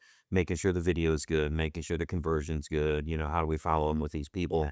And I think the recoil on, and I know what the recoil on me making sure that I'm spending the money in the right places and doing the things, it's because it was a harder year last year. So I had spent more money on credit cards than I wanted to spend. And that was coming off of years of you put it on a credit card, you pay it on the, you pay it off. And so then that debt was sitting there and I'm like, how can I spend the money? It's the mind game of, I want that paid off. Yeah. You got to spend the money to to pay it off. Yeah, I mean, and that's, if you can borrow money at a low fee and then be able to duplicate that, to generate a lot more revenue, it makes sense. If we spend $10,000 and we had to pay 20% interest and hold it for 90 days, it's well worth it because, 10,000 spent would get us 100 grand, 20,000 spent would get us 200 grand. So it does make sense to do. The average real estate agent's going to say, I can't afford to do that. Well, it's going to cost you 10 times that not to do it. Yeah. So you really can't afford to not do it. Yeah. And that's really how you want to kind of look at the expansion. Now, we might need to look at area a little bit because you're going to hit diminishing returns in this local market. There's only so much you can do, Yeah. to hit the numbers you want. I mean, you can't get 5,000 sales because there's not 5,000 sales available. So whatever that number becomes, it might be an expansion thing. That's a unique situation to be in a smaller market. But, I do think it's very possible for sure. Okay. So that gives us a general lay of the land for advertising right now. Any particular Facebook offers that have worked better than others? Perfect Home Finder gets a lot. We do have a new construction commercial ad that runs. You get quite a bit off of that. That converts. New construction works, yeah. Yeah. So it was resale buyer, like from the bid, it was because we did a luxury new construction commercial at a nicer home. And then they contacted me because somebody tagged them in it and they sold their house and they bought another house and it had nothing to do with the construction. So I know previously you had talked about new construction, bringing in however many leads, but that most of them still ended up going with resale. Yeah, usually find 70% Yeah. increase. But it's the knowledge that you have in new construction. Yeah. It gives them the ease that you know what you're talking about. Yep. So And who doesn't want new? They just start with that and then they realize this is what's affordable for me, so they change that up. Okay. Very good. What else do we need to know on the marketing side? when I did the 90-day challenge, I think I did 120. I noticed that Angel was in our most recent 90-day success challenge. This is a $100,000 challenge where I take a group of agents and I show them exactly what to do to earn over $100,000 in 90 days. Now, in that last class that we had, 87% of the agents earned over 100 grand in 90 days. Angel being one of those. So she had great success with it. And not only did she have success with her own challenge, she then did it again the following 90 days and exceeded 100,000. I wanted to hear exactly how she did, how often she's doing this, and make sure she is continuing to grow her business. Let's find out here. 120,000. That's pretty daggone good. 120 grand in 90 days is better than 250 in a year, Yeah. right? Yeah. But that's just from hustling hard and It's implementing it. I kind of did my own like little 90-day challenge and started like April to June. Okay. And I had 101,000. There's you April to June this year got under contract. Yeah. And doing better right now as far as this time of year, you got so many in contract. Yeah. So that, I mean, it's like, let's start it back over. Like, Yeah. do your own, like to holding yourself to that level. Cause that's what obviously the 90-day challenge helps is, you're holding yourself to that accountability. Yeah. And the more you guys do that, like now you have email sequences in place and you have your mailers and you know what you're doing. And then you add a couple new things. You're just bolting on another business. You're just building it on for more Yeah. revenues. And that's what we're excited about is just to continue to build it and to add those automations and stuff that, people get in touch without, us being overwhelmed with having to make the. And a consideration would be with like some of the other girls on your team, force them to do the challenge on behalf of your team. So now they're doing it because they probably have their own sphere and they have different things that they're doing. But now you are the accountability holder as the leader to them, but it's speeding your bank. So if you put them through the challenge and then the other one does the challenge and then you grow your team and you guys put that on repeat and you say, we're going to do this, like we're going to make it a point to do it 4 times a year. How much could that change your business? So, I mean, that would be a consideration. Yeah. Okay, so 90 challenge, ton of repeat, and then the operating systems that we released with coaching. So they covered the different niches. So you said you put the challenge stuff in KV Core. Have you done anything with those emails and texts that we released? Like if somebody comes in through like the Perfect Home Finder ad or something. Yeah, so we released, I think it was like the Perfect Home Finder. We did one for baby boomers, expires, new construction. So we did a sequence of texts and emails. So I would definitely look to see if you can plug those in as well. Yeah. So that's Or not if built you've into done them. KB Core yet. Okay, So so that's something that we could once it switched over to KB Core where I know that the Perfect Home Finder is coming in on that and how to build that to go to those people, and they're not going to get the 90-day, but if they come in on Perfect Home Finder, they're getting the Perfect Home Finder one. Okay. And we have done it to where, like, when people are messaging us, well, I say she has built to where if somebody's messaging us on the business page, like they get the questions and they answer the question, they get another question, they answer the question, and it's like by the 4th one, I'm like, okay, then I'll jump in and because they're engaged. So it's fun to kind of get the ones that are like they think they're they're talking to you, but it's like they're just answering general questions and make sure that had you started your cert, have you been just Did you set general that up with one of the messenger bots or are you doing it in real time? It's with the ads that we're running. So like with I want to say Perfect Home Finder set up to like it asks them questions to validate that they're actually looking, but it just goes into Messenger instead of like an instant form, and then she'll know when to jump in and actually carry on the conversation. So they're opting it, they're answering the questions and then it's dropping everything into Messenger instead of an opt-in? Yeah. I just am trying, okay. Yeah, since we didn't know how to connect it to the KB Core Yeah. necessarily, I was like, all right, this is short-term fix so we can at least have the conversation continue with people. Okay. But long-term, automate it with Okay. what you guys were talking about. Okay. And when you get them in PHF, are you sending out the Greg Luther letter or what are you sending out to find the properties? I mean, people usually come in on PHF, but that it's not necessarily what you end up like. Yeah. You know what I mean? It's just kind of like a draw for them, like to have people actually want to come in and sit down and like, what are you talking about? This is what I want to do. Let's sign a buyer agency, do all the things. Like I haven't had a ton of people want to do that. Right. But it's just one piece of the puzzle that they're getting that It's getting them to follow you and Yeah, start a getting search. It's another bait that Yeah. has it. Yeah. yeah. Okay. Very good. Well, I think I have a pretty good overview of what we want to do, the changes we want to make, the improvements we want to make. Let's take a quick 30-minute lunch break. I'll get my ideas together and we'll go from there. What are we looking at here? What is this? Cattle, baby cattle? What do we have? So these are miniature Highland and then a miniature Panlander. So she's Panda and Highland. That's Fannie Mae with the white face. So Fannie Mae has the white face. Yeah, and then Freddie Mac is the little steer over there With the horns. Yeah, Okay. yeah. So Fannie Mae and Freddie Mac, how old are they? They are 2, Okay. just over 2. And what do you do with them? So these aren't beef cattle or anything. These are Yeah. for breeding purposes. So they're technically beef cattle. You could eat them, but Yep. if you paid the money for them, you're not You eating make them. that kind of money, yeah. Yeah. Listen to Fannie Mae. She's making a lot of noise. She says lower the interest rate. She's lonely out here. Yeah. If you lower the rate, somebody will come see me. Right. All right, so now I want to take a look at all of the online marketing that you're doing. Angel is generating a lot of income utilizing our advertising approach on Facebook. Everything she's doing on Facebook is using our ads from Inner Circle Coaching to multiply her assets. I wanted to find out exactly what she's advertising, how it's working for her, and what kind of results she's getting here. So we've got you projected up on the television where all of us can see.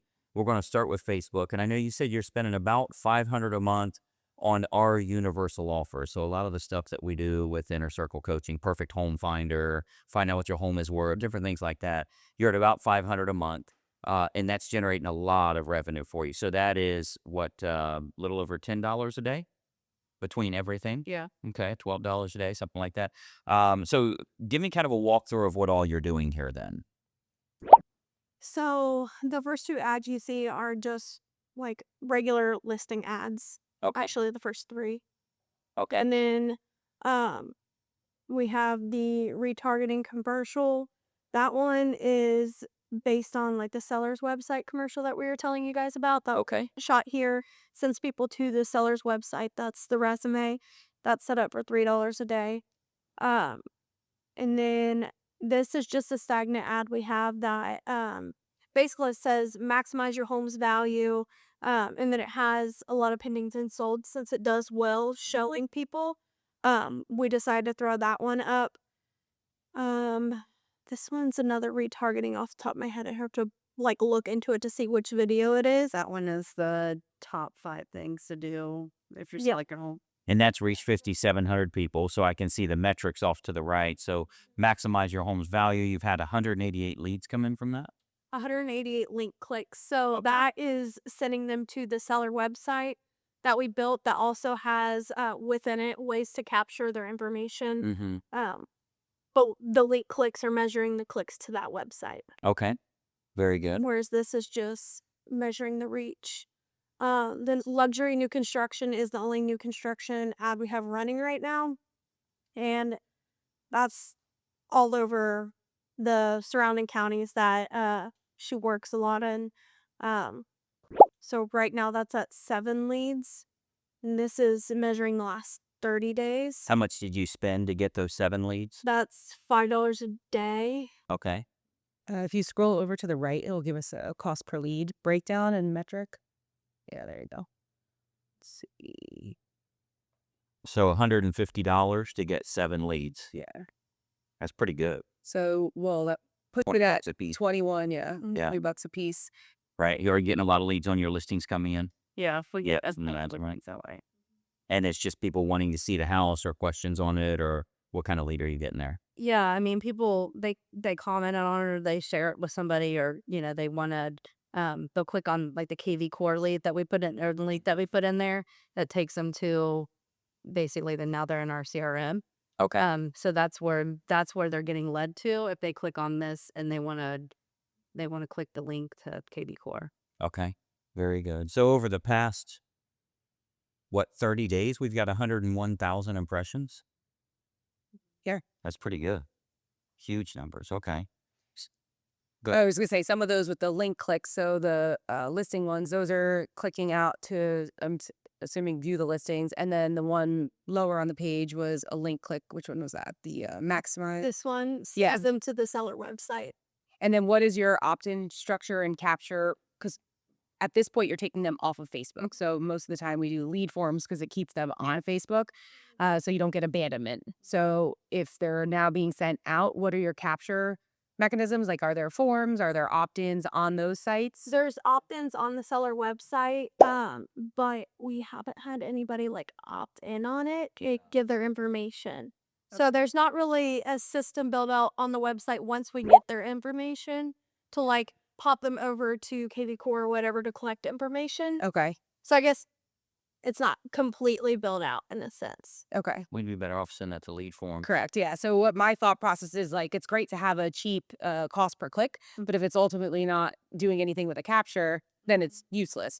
So if we were to look at that and do a lead form for maximize your home value, and I'll take a peek at what your copy and stuff says, but if you were to put the copy in there and then calling out to, learn how you can maximize and find out your current home value, and now they're clicking learn more and you're capturing, we don't want all of their information yet because that also causes abandonment. So just name, email, phone, and then that hits your system, and now you guys can start your follow-up. So that might trigger a drip sequence in KV Core that goes out. You get their information that you can call them, text them, everything else, but we're still giving them value in what they could do to maximize, and then you're saying you'll be in touch with their current value. So the cost per lead is going to change. It's going to go up, but we're capturing their information, where right now cost per click is great, but it means nothing if we don't have anything. So like when we build the form out, I feel like I've seen this before, but I just want to confirm. Like within the form, once they get their information, we could then send them to the seller website so they could do their research while we have their. Yeah, correct. So when the lead form after you capture, there's always the thank you page component. So The thank you page. So Thanks for subscribing. yeah, there's like a little Sure. form that pops up, and then you could say, download this report, click here to go check out these things or whatever you're calling it. So they then they can click out, and at that point it doesn't matter because we've already captured them. Okay. So some of the ones like that too. So for your listings and stuff, those are also cost per click. Mm-hmm.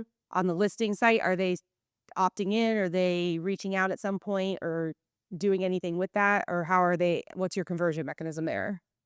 Number wise on conversion, I'm not exactly sure we have anything to like measure it. Okay. Like we did the new price drop on this one just went up recently, like within the past week. And her KV Core hasn't like blown up over it, but like we can see there's 730 link clicks, which I can say like watching her stuff, I've never seen anything over 300. Okay. So it's crazy high, but it's like nobody's putting their information in KV Core. There's So where- some people, but not like enough to make that make sense. But Again. also, with that being said, sorry. Also, that's the video, where the other one's the stagnant one. Mhm. The static. Yeah, this is still ad with 43 clicks. So the one with the 730 clicks is the video. Yeah. Mm-hmm. Yeah. Would you rather pay $1 per view and only get one of every 20 as a lead, or pay $10 a lead? Of course, $10 a lead is cheaper. So, we're definitely looking at cost of acquisition of client, what we call the CAC. What's the cost to acquire a client? If we know that's $320, however we're going to get to that number, let's make sure that, the only thing that matters is what it costs to get a commission check. Yeah. So we don't care about leads or views or fans or followers. It's what does it cost us to get a commission check, and how do we scale that up? Yeah. So it may be a higher cost per lead. As an example, we've got some agents that are spending $150 for luxury seller leads, but when they get a deal, it's 4 times bigger than a regular one. So it's worth it, so cost is only a factor in the absence of value. So we definitely want to be willing to invest the money if it's a better quality client. Yeah. And as far as like the video clicks and stuff, like to me, and tell me if I'm wrong, but like we throw the static out there or the static, whatever it is, that is like ad is, that usually gets more people to click on the KV Core and put their stuff in versus the video.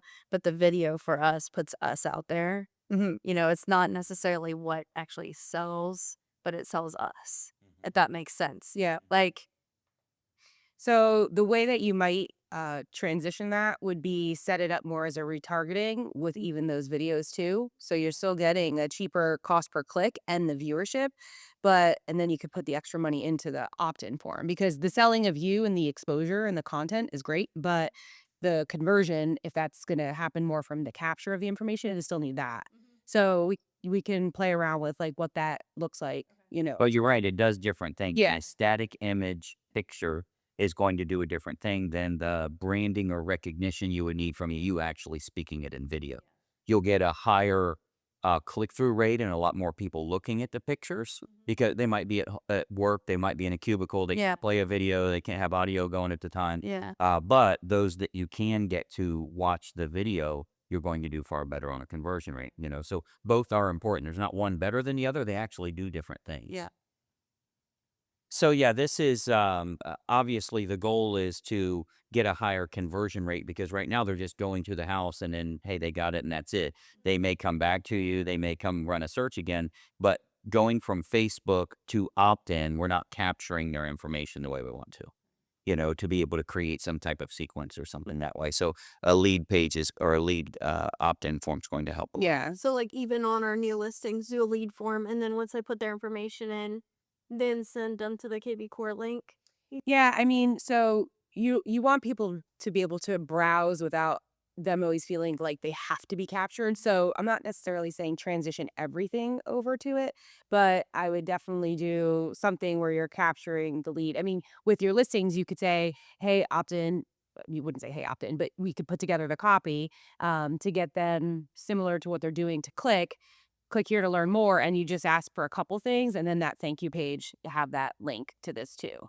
So then you send them out. Or I noticed if you go back to your listing page on there, it says print a flyer about this house. So what if you took that flyer that they could get on this page and Just just say opted for this complete flyer on this house, and now you automatically give that flyer on the Even if opt-in. you save that as a PDF or something, Yeah. if you did the print Or flyer, click on that and see what it does. It's probably a PDF. Pause. If it works. it's got to get all the way up that alley. Bad boy on clearance. Now, most agents never really think about the strategy behind their advertising. And that's why their advertising doesn't work really well. They'll have somebody call them up and say it's $500 for a full page. And that just means you can get your info there. But what is your offer? What is your strategy behind this entire approach? What happens when they say yes? Having a strategy is crucial to your success. If you're going to get a lot more buyers and sellers coming in, advertising doesn't work unless there's a solid strategy behind it. She's getting very good at determining what needs to be changed in her strategy. Let's dig in a little deeper. Yeah, so what I would do is I would look at refining whatever is showing on these flyers and then Or make your own. yeah, or make your own. But then you could use all of that same information and create a PDF. So when you do the lead form, now they're opting in for a complete, listing info flyer for this property. And now you've captured them. The best way to look at it is this is your advertising bait you're going to use. So the Facebook lead, they're interested in getting information. Let's give them info on the property, but then we have all your buyer information, how the perfect home finder works, get access before homes hit the open market, subscribe to our YouTube, whatever it is that you need to put in there. It's really your commercial. So you could have that as a fill out this form to get access. Okay. Keep some of the ones going for the link clicks, but I would definitely start injecting the opt-in for something.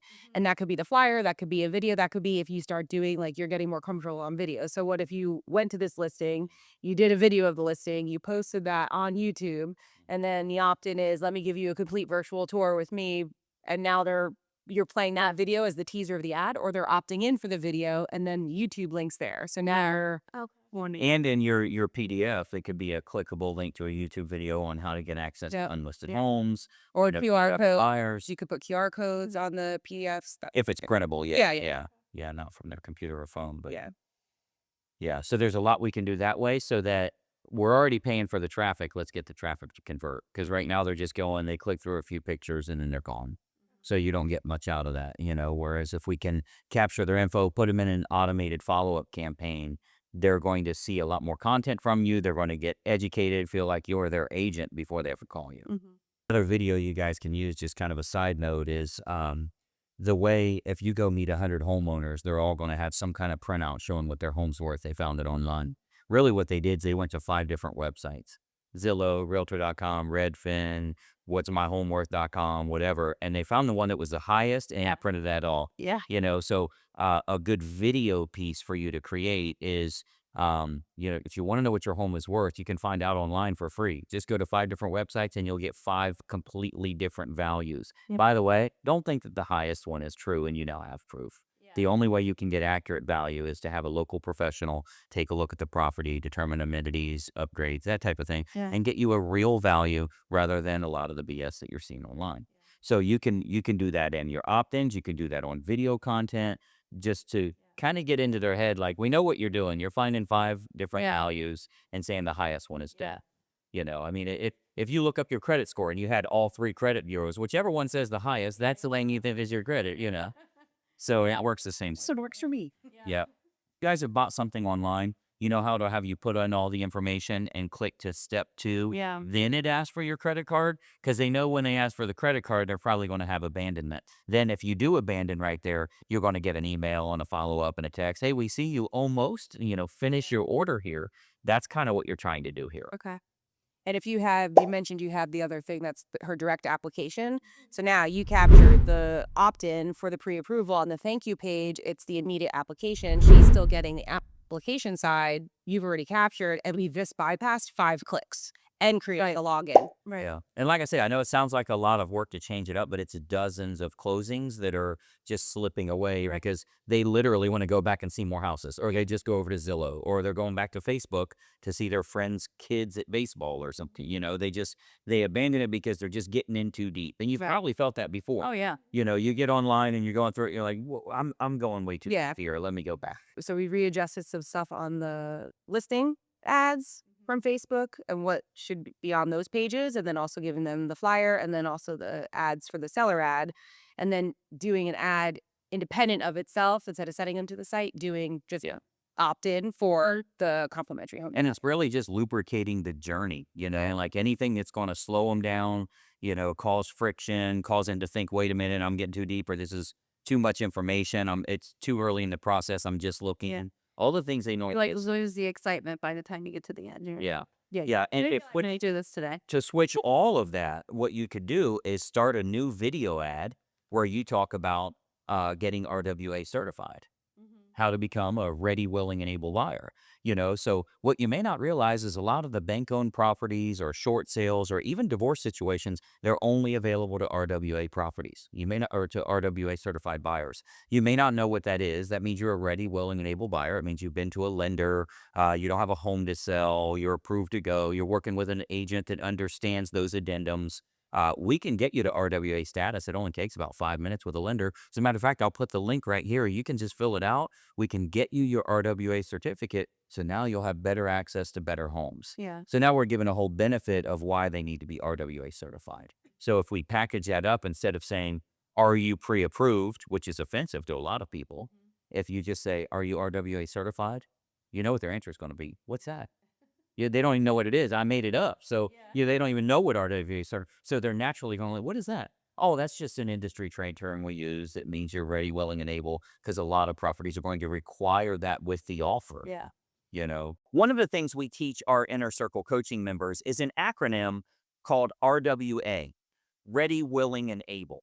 It works very well to ask a buyer if they're qualified without asking them if they're qualified, because if you ask them that question, it's kind of offensive to them. They start to feel like maybe you think that they're not worth your time. So we started utilizing this script, and here's a little bit about what it sounds like. Actually, these properties like this are available to RWA buyers. Are you guys an RWA buyer? What that's going to do is get them to say, what is that? They don't know what it is because we made up the acronym. So it has them lean in to find out a little more from you, and then you can give that explanation of why they need to be pre-approved. So here's what it sounds like. Oh, I'm sorry. That's an acronym that we use. It basically means ready, willing, and able buyer. Anytime you're looking at bank-owned homes, short sale deals, any motivated seller, they're going to require that you be an RWA buyer. Basically, that means you're pre-approved for a mortgage. You don't have a home you need to sell first. You're working with an agent that understands their addendums and disclosures and that type of thing. We package that up as calling it an RWA buyer. I can actually get you to that point. It takes about 10 minutes over the phone. If you guys would like to do that, it can get you better access to better properties. Would you like to do the RWA buyer status? It's free of charge.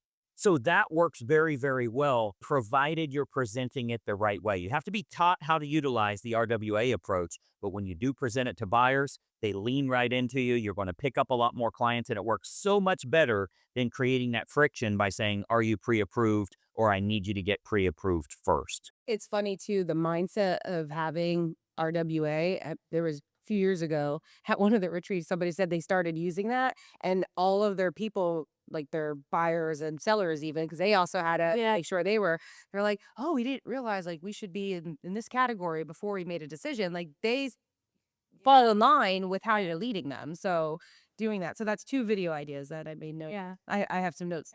He can't type right now. So that's the RWA status video. And then he rattled me off the accurate home value versus go to 5 sites. The other ads are what really drive. Those are our everyday ones. You know, that's what's driving the business. The other ones are just popping in there, changing up the scenery.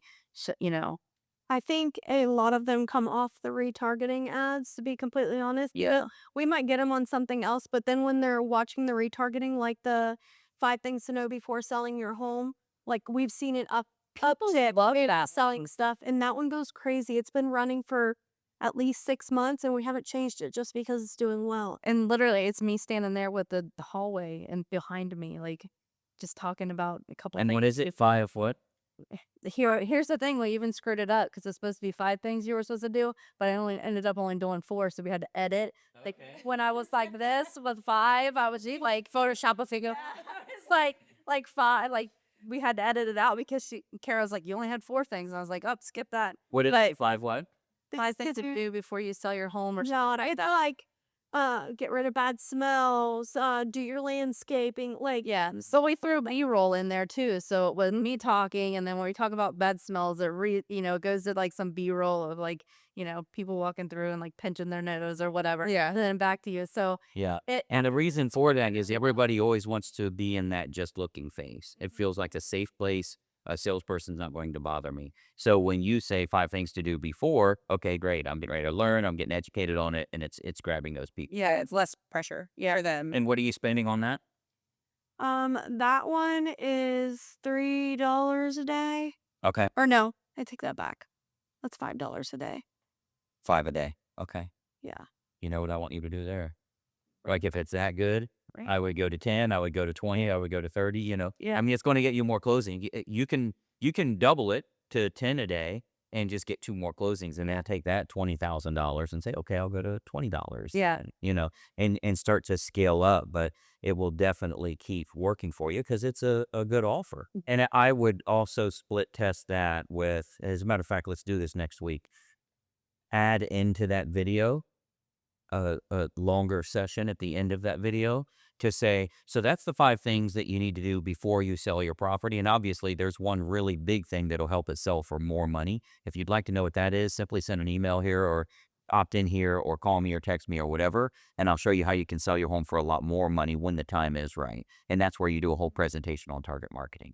And that could be using your shock and awe package, sending out the box, because they are just about ready to sell. If they've watched a whole 5-minute video about getting ready to sell your home, and then they've opted in on how to sell it for more, send them the box. Yeah. It's worth the $20, $30, whatever it is, Right. because these people are ready to go. So if you split test, running it that way, and then running the one with the tag at the end where you said, by the way, there's one thing to help you sell it for more money, that's going to get probably a much higher response rate. And even if you get to $10, $15 per opt-in, those are slam dunk deals. They've now physically received all of your content. They know how you work and what you do. You're going to win. So lots can be done there. I mean, it's awesome that you're getting 3 closings a month for $500 a month, but I think you can get to 5 closings a month from 500, and then you can go to 1,000 a month. You know what I mean? Like there's so much more revenue that can come in just from the slippage factor that we have. There's a breakage factor with each click that goes through. And all of those fixes that we talked about on the seller site, on your other ones for the listings, everything else, you're using those in other areas outside of Facebook. So making those changes, now you've just fixed wherever else you're using it Right. too along the way. Yeah. So how much more will that add to your bottom line? Yeah. So Yeah. Okay. All right. Well, let's take a look at YouTube. Let's see how we're looking on YouTube. Okay, so part of what we're trying to do is really create a playbook for each of the things you want to change and add and improve on so that you're getting better. So Facebook, we've got a lot of things that need to be put in place. As we look at YouTube here, we want to first of all look at the overall page and then look at the content. So tell me, how has YouTube done for you so far? Um, that's another immeasurable for me because I don't know that people are really interacting as well until I go out on site and I meet with people and they're like and they tell me I've watched your videos or I've watched your video on that topic or I watch all your videos on YouTube. So they're watching it, they're yeah. just not commenting And to you. yeah, they're Yeah. not interacting, but then Mhm. they're getting information. So it's hard for me to measure that because again, like subscribers, I have 107 subscribers, so it's not huge. People aren't Well, subscribing, most but of they're them was watching trying to scan you probably because the top right corner says "Scan me," me. which is right beside your face. I don't know if you noticed that. I did. So I was gonna go to that in a minute and I was gonna test it and see where does that bring us. So what's the Yeah. reverse engineer there? Yeah, and it could be "Scan to learn more" or something like that. I wouldn't do a "Scan me," but you want to find out where that goes to. Obviously, it's hard for them to scan if they're already on their Right. phone or on their laptop. Right. But not that it's a bad Like it thing. changes the when you're on your phone, it changes the It'll change what the that look. Yeah, nice. So that's like your banner. yeah. So on our page we have the main home video that automatically plays. So that's Greg's About Me video. You should have you could change how your home page looks. Okay. You should always have like your main About Me and that auto plays and then people have to pause it but then they scan but that way it's the spotlight video. So there's in your creator studio, you'll be able to do that. So what I want also to build it is when you do share this channel, click share. Let's do it a couple. Normally it shows. Well, you could see the top, it says YouTube/@AngelBeck. I'm going to email you, it's the subscriber link. So that stays on there. But now when you embed, follow me on YouTube in emails, in your newsletter, in any of your stuff, your Twitter, Thumbs up. when they go to it, it automatically pops to subscribe to my channel.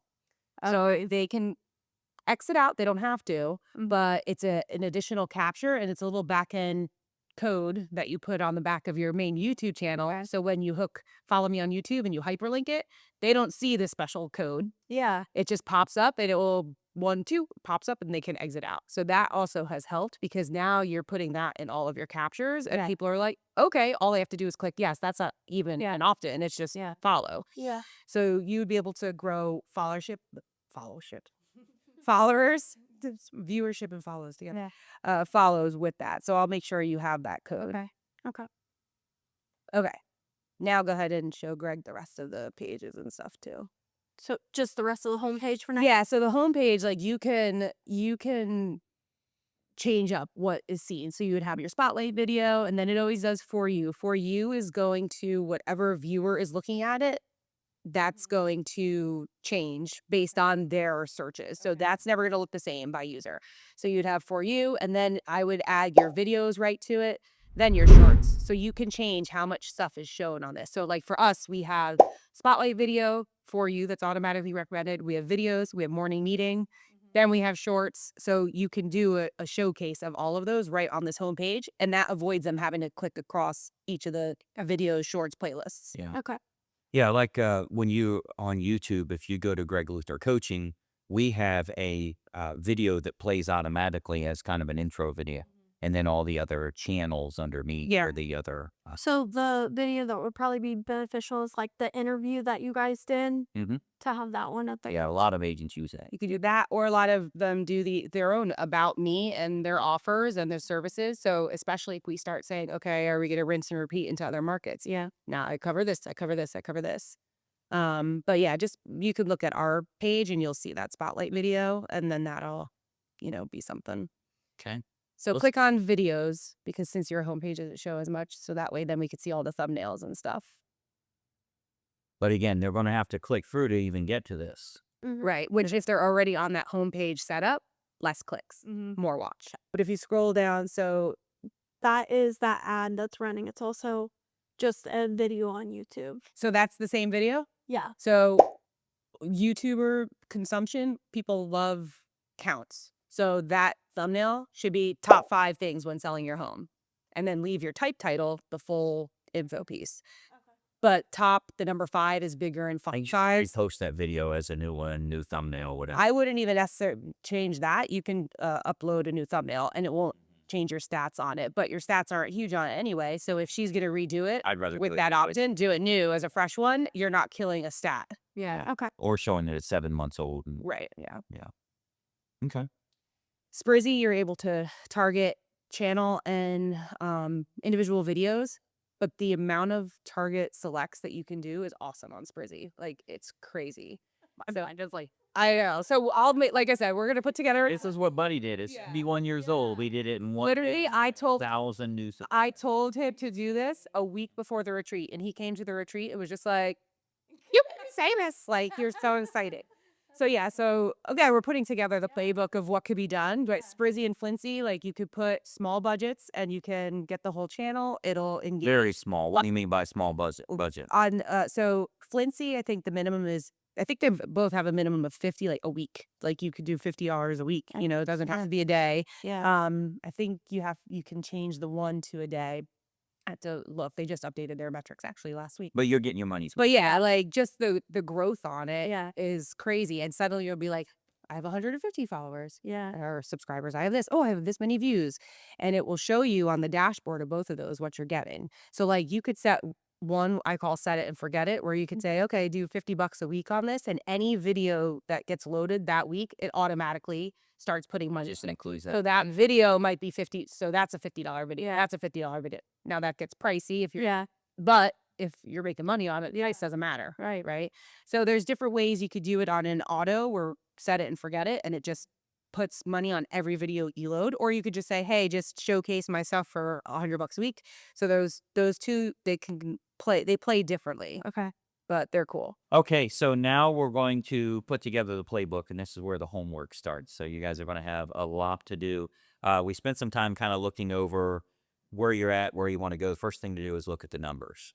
So I really want to have you go much bigger than where you're at. I don't think incremental gains is going to get you where you need to be for the 5-year plan for having money put back. Yeah. So I believe you need 111 transactions a year for $1 million. So if we go from $250,000 to $1 million over the next 12 months, which means we literally start this now, so next month we're on track. There's a lot we can put in place to get to $1 million a year in revenue, and then continue growing from there. But I wouldn't go from 250 to 500. I would go from 250 to $1 million. Then you've got a lot of leeway that you can start to go really big. So that's part of that whole mindset thing, getting where you need to be. Now, part of the problem with that is, are there even that many transactions in these counties? Because we are in a very small, very rural area. So we've got to kind of look at where we're at on the map. Southeast Indiana. You're very close to Cincinnati, Ohio. How close are you to Indianapolis? An hour and a half. Hour and a half to Indianapolis, and about the same to Louisville, Kentucky. Louisville, whatever we want to decide it. Oh, what we call it. Yeah, so you're an hour and a half from 2 big markets, and you're very close to, how far is Cincinnati? 45 minutes. 45 minutes. Now, the problem is licensing. So what you have now is you can do Indianapolis. You can very quickly get to an Indianapolis market share, have another agent do the work there. You don't have to drive there, or you don't have to do that. So let's find, we probably got great agents with our inner circle coaching, but find a really good, strong closing agent in the greater Indianapolis area. The things we're putting in place here, you can put in place in that area. They can do the work. You can take a lion's share of the money. So that is a very quick way to get to that number. Meanwhile, I believe you're working on your Kentucky license.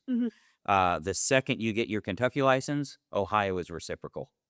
So we don't have to go that big. We don't have to do all those things. But I think that those 3 markets, if you can duplicate this and you can make well over $250,000 in your own market, Imagine what you can do in the big markets. That allows you to be out of production. You're doing the work, you're doing the videos, you're doing all that, but you don't ever have to meet the client. You don't have to worry about a home inspection report. You don't do that stuff anymore. You just make the money because your system is working for you rather than you working for it. So we would very quickly surpass 111 transactions at 300,000 average. Your average sales price is going to go up because you're in bigger markets, right? So as you get to Indianapolis, maybe Louisville, maybe Cincinnati, every one of those is going to be over 260. So you're going to get a higher price range. And I would go towards middle of the road or even higher in those areas, because now 50% is going to, like, if you do $500,000 deals in Indianapolis and you're splitting the deal, it's the same as a whole transaction here. Right. You see what I mean? So I would definitely get towards that higher end or even luxury market. You guys have the branding, the recognition, that type of thing. You just got to do the same thing there. You can get them online for pennies. So it's very easy to get a good following there, and you don't have to do the work. So that would be the overall goal. We're going to go much smaller right now in here, but I would duplicate that in some of those other markets. Indianapolis, you can do tomorrow. Join the MLS. Yeah. What's their MLS cost you per year? Do you know? I don't know. I mean, ours local is like 700. So I was going to say it's probably 100 Yeah. or maybe $1,000 Yeah. or something. Yeah, it's a fraction of your first deal. yeah. So I would do that. We talked a little bit about the tools on YouTube, and Nicole's going to put all of that on the playbook itself, so you can really ramp up YouTube. I think the lion's share of your business is coming from Facebook. I think you'll keep getting that, and of course do a whole lot more. I think the lion's share of your business is going to come from YouTube. So it'll more than double what you're doing on Facebook, as long as we really ramp that up big, get a lot of followers, and provide good content for it. And you be using it hand in hand, because the more you do on YouTube, and he's going to tell you what we think you should be posting, but sharing those links direct to Facebook, and then you're trying to get cross viewership, like, they're going to work hand in hand. So it doesn't necessarily need to be independent of each other. Just consider they're working together. It's Yeah. But it's showing, there's a lot of people that are on YouTube all the time, and there's others that are on Facebook all the time. It's a completely different group of people, not the same people, and it's surprising enough, Facebook as well as YouTube, it's a very aged demographic. I mean, my fiance's grandma lives on YouTube. It's on the TV. That's what they watch everything. They live on YouTube. So if you're on Facebook, you're not going to see it, or she's not going to see it. Meanwhile, Facebook, their average users in their 60s, at least older. because that was the original social media after MySpace. I think it went to Facebook, so they just stayed on the entire time. They've never had a TikTok. So you are definitely hitting your desired demographic. The average home seller in America was 56 last year. So, we're getting up there, and I think the average first-time buyer was They're 37. 37 or 38 Yeah, years old before they ever buy their first house. Which is Sorry. crazy to think about. But Yep. So, and that number is going to be skewed because there are so many baby boomers that are making the move. So there's 300% larger generation that are going to be selling. So that number is going to be skewed that way. But a lot of the stuff you have on your board here for video content ideas, sharing your listed home, where to find and search for an agent, having an agent that knows marketing, all of these things that you're doing, that can be done on Facebook, can be done on YouTube. You can do a little bit on Instagram too. You're not going to get a whole lot from that, but it just allows you to go much bigger. But if we're dropping a pin here, why not drop one in Indianapolis and have somebody else do the work? Now, Angel has a tremendous number of video topics or marketing hooks that she can utilize to pick up buyers and sellers. She's been to a lot of our live events, our coaching retreats, our masterminds, and she's learned what's working throughout our community. Each of these video topics becomes another bait to attract the type of fish that she wants to catch. So you have to have lots of variety out there, because certain things will ring true to certain buyers and sellers. So she has various types of bait to pick up various types of fish that she wants to catch in the form of buyers and sellers. done adding those 2 videos we talked about, actually 3, to your list here. The RWA, show you the accurate home value, adding that to your list and making those priority, because those are being used for the marketing that we talked about. Mm-hmm. Okay. So I definitely do that. Scaling up your spend, the investment of advertising on Facebook, as well as a little bit on YouTube, that's going to be big. So, if you scale that up, and we'll show you a little bit in the playbook on how to do that the right way. You don't want to go from $5 a day to $20 a day, because it's going to screw up your algorithm. Yeah. So you can slowly scale that up and we'll show you a little math on that. And then when you show also like if I'm going to Indianapolis, like do I stay where I'm at here because I'm basically doing the same thing here, or do I scale this as I'm adding that, or you know? Yeah, we'll show you a whole breakdown on how to do that. I really think that you can just be the Indiana realtor instead of the Southeast Indiana realtor. I mean, when you look at the map, you guys are, this is still all of Indiana if we take away where you're working. Yeah. And I mean, it's still your whole state. So, I think that you can be more like this. You can do more kind of central to southeast. Yeah, it's not a stop one, start the other. Yeah, So keep it, raising it. build, and then let's Yeah. go out and then build. Yeah. Because I mean, honestly, I feel like if I built it out in another area like that, 111 closing nothing. Yeah, it's so easy. Because I'm like, where I'm at and where I've been, like 111, like, no. Yeah. So the 5-year plan you're looking at, and I know this is going to sound outrageous at the beginning here, but I think you can get to $2.5–3 million gross per year. Not that you're keeping all of that, but even if you Right. kept half of that, it's good. But I really think you can, as you start to expand, what's going to happen is you're immediately going to go to Indianapolis. You may want to go to Louisville once you guys get licensed there, and those are bigger properties, more acreage, more horse properties, things like that, where they're much, much higher value. You'll get into the millions that way in sales price. So those are going to be good. But because Kentucky is reciprocal with Ohio, we're closest to Cincinnati. Why not get it? You just sit for the test. You take no classes. And even if you do refer that to someone where you don't have to drive 45 minutes, we got a boatload of Inner Circle members, in any market in the United States, really. But we've got some really good ones in Cincinnati that can refer to them and, Yeah. do your deals that way.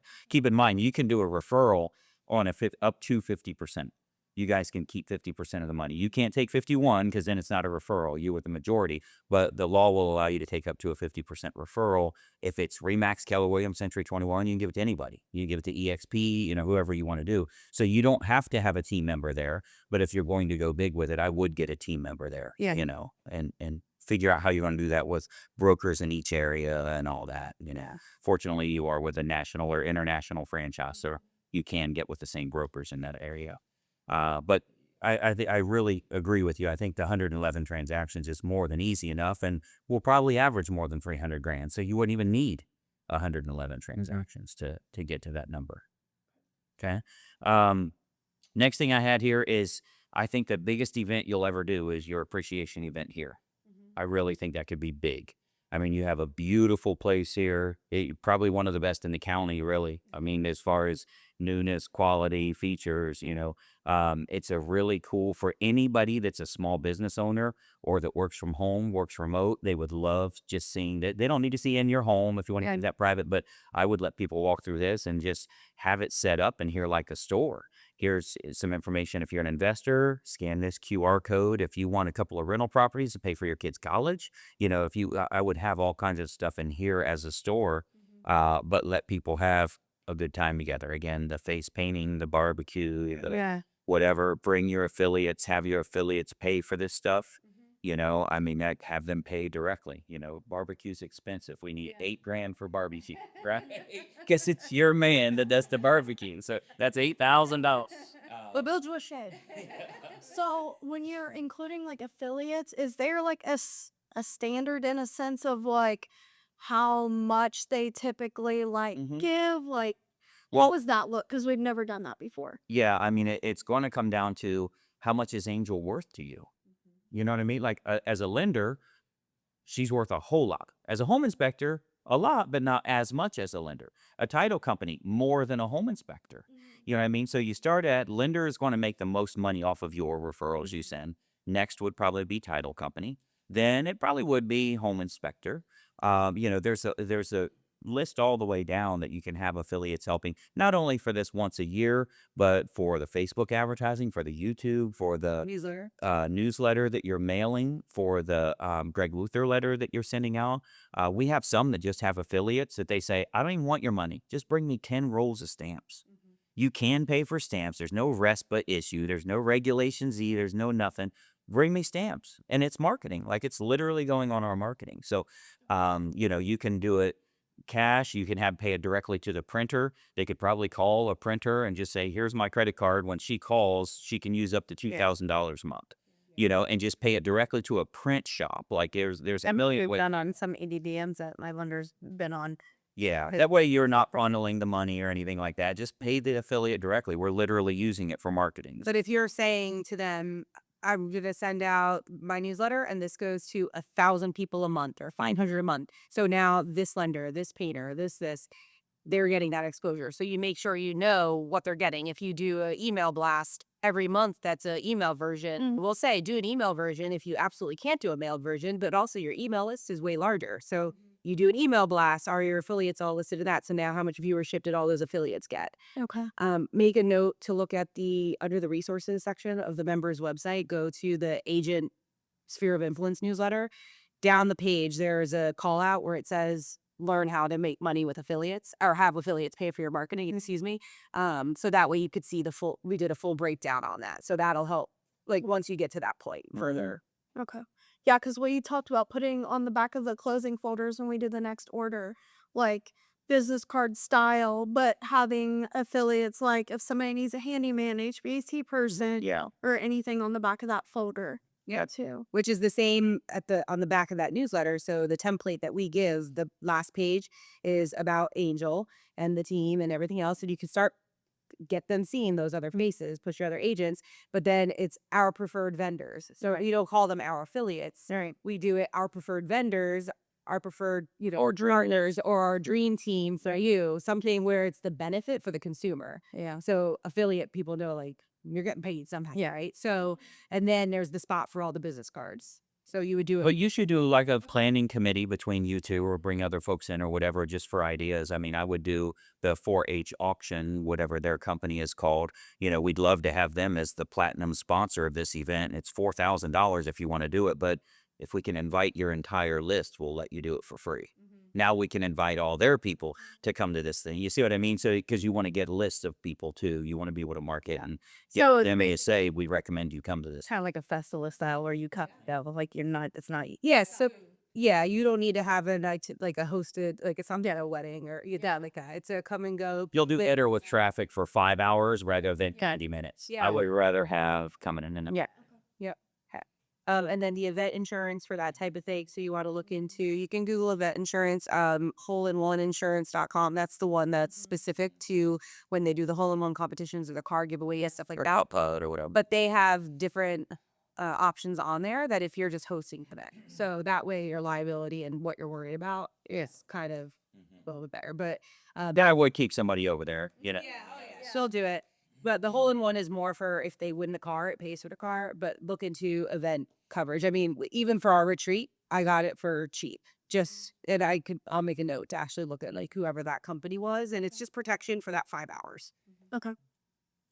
But that's going to be how you'll get a lot more people into your sphere. They can scan a QR code that's on a board out there for join our YouTube, join our Facebook, follow our stuff. We got great info on, the local real estate market.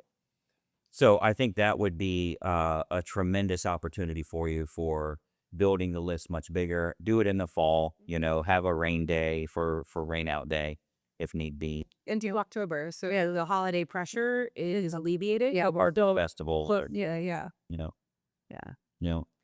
can we get on the placemats at the tavern or something? Can we, like let everybody know this is going on? Yeah. And it's sponsored by the realtor. And we actually have the Amish produce auction close. We could like go get pumpkins and mums and stuff to like give away too. Yeah. That'd be Yeah. pretty cool. So that's a big, big event. Like I say, I would spend some time on that, do a little kind of like event planning or party planning on how do we get all our sponsors? What all do we want to have there? How do we mitigate any issues? We don't want a kid getting their arm stuck in the fence or something. Like, what do we do that way? There's going to be so many things to think about there. Do we have all the holes filled in and the wells are covered and things that because who knows, if Timmy falls in the well. But I would definitely do that. Next thing we had was mailers at a much higher level. So I know you guys were interested in every door direct mail, where the post office allows you to do those at a massive discount. We've got a whole training on that on the Inner Circle website. So you can click on that. Nicole's ran through how to get on the site, find those locations you want, because you've got to mail to every house that mailman goes to. but it's a massively discounted postage rate.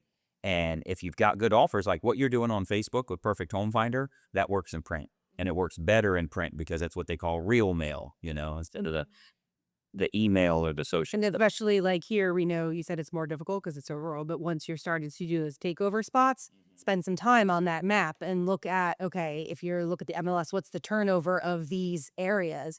Now, what's that zip code? Let's identify where those routes are. And now we're going to the ones that have turnover and that are making money, High price range subdivisions. Yeah, once you get up in Indianapolis. Because once we get up there, it's more definitely detailed and where we actually gonna spend the money and Yeah. target. So like geoform, like that specific area, kind of. Mm-hmm. Okay. And you could start cross doing that with your pins on Facebook.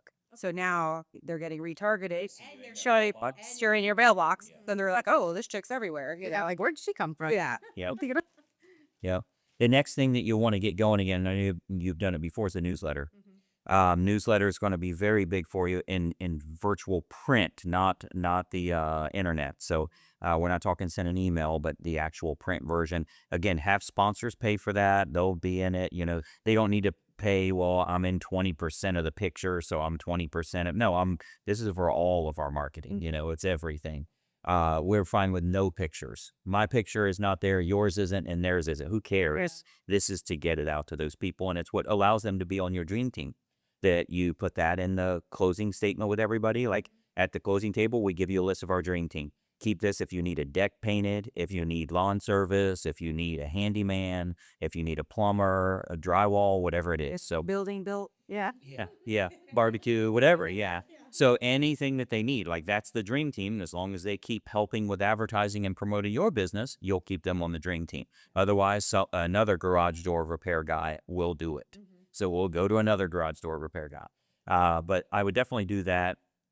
And the newsletter allows them to know more about you personally as well. So it's not just real estate, it's putting that relationship touch on it, So have an article in there each month. We provide most of it for you in Inner Circle, but you can still do your one article there. I would do it about your personal life, even if it's the new hobby you have, or here's 3 paragraphs on this new hobby that I have. But if you want to scan this QR code, you can see a whole video and really see what I'm passionate about, and then they get to see that. So they're more tied to you, and then you can start to retarget them that way too. So that's a big one. We talked a little bit about the affiliate marketing or them helping with the advertising. I think you want to get a campaign together on that. A lot of the agents that I coach, they're getting $5,000-$6,000 a month from their affiliates to help with advertising, and $5,000 spent is $50,000 earned.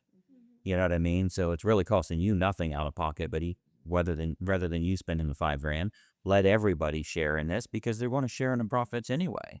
If you earn $50,000, your lender made money, your home inspector made money. So a lot you can do that way.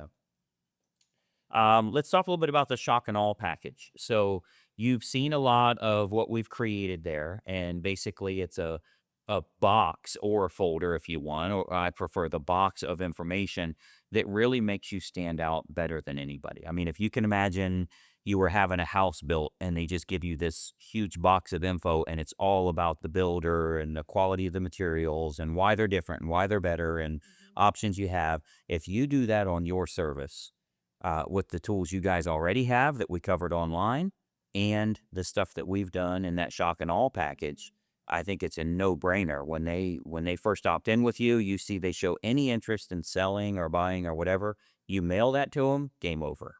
They're never going with anyone else. They're going to take your recommended price. They're going to pay your commission rate, that you charge. Like they wouldn't offend you by trying to negotiate against you because you're at a much, much higher level in their mind. Yeah. So should we do away with what she was talking about earlier?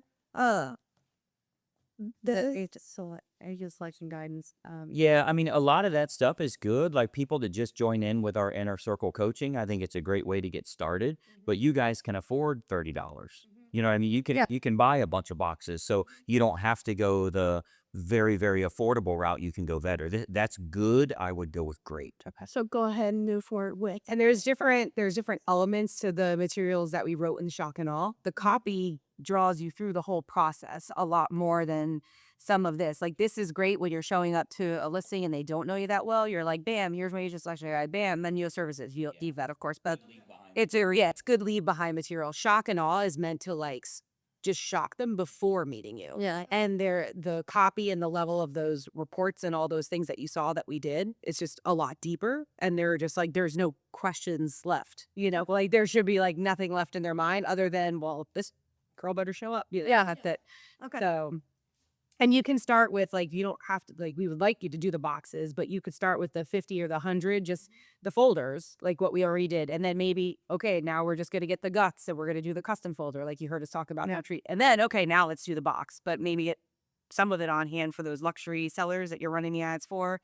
If you change up that seller opt-in page, like Greg was saying, once they opt in, now you have them. Well, what could you drop right away to them so they stand out? So that gives you like a whole nother multimedia, aspect to your campaign. Okay, great. And I mean, I think definitely want to do the boxes. I was just wondering, I like the guts of what we were putting in the box. Yeah. That I should just. Put them in a drawer somewhere. Don't worry about those. You just get all new. Or like, well, you could still get your agent selection guy. You could still add If that they to do your your box. box and you show up with that, that's even more. It's Yeah. completely different, but it's even more. So I just think the better you can show up, the better you're going to do. Should I do the box or should I do the box with a bow on it? I would put a bow on it. It's just going to make, the better you can show up. That's how I want to show up. Well, the reason you've done well here is because you beat all the competition.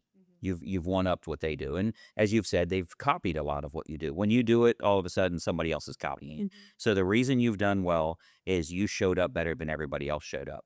That's what you're going to do in Indy, Louisville, Cincinnati. You're going to show up better than those typical agents are. Most of them would say, I'm not spending $30. What if it doesn't work? That, it's a confidence level for them. Yeah.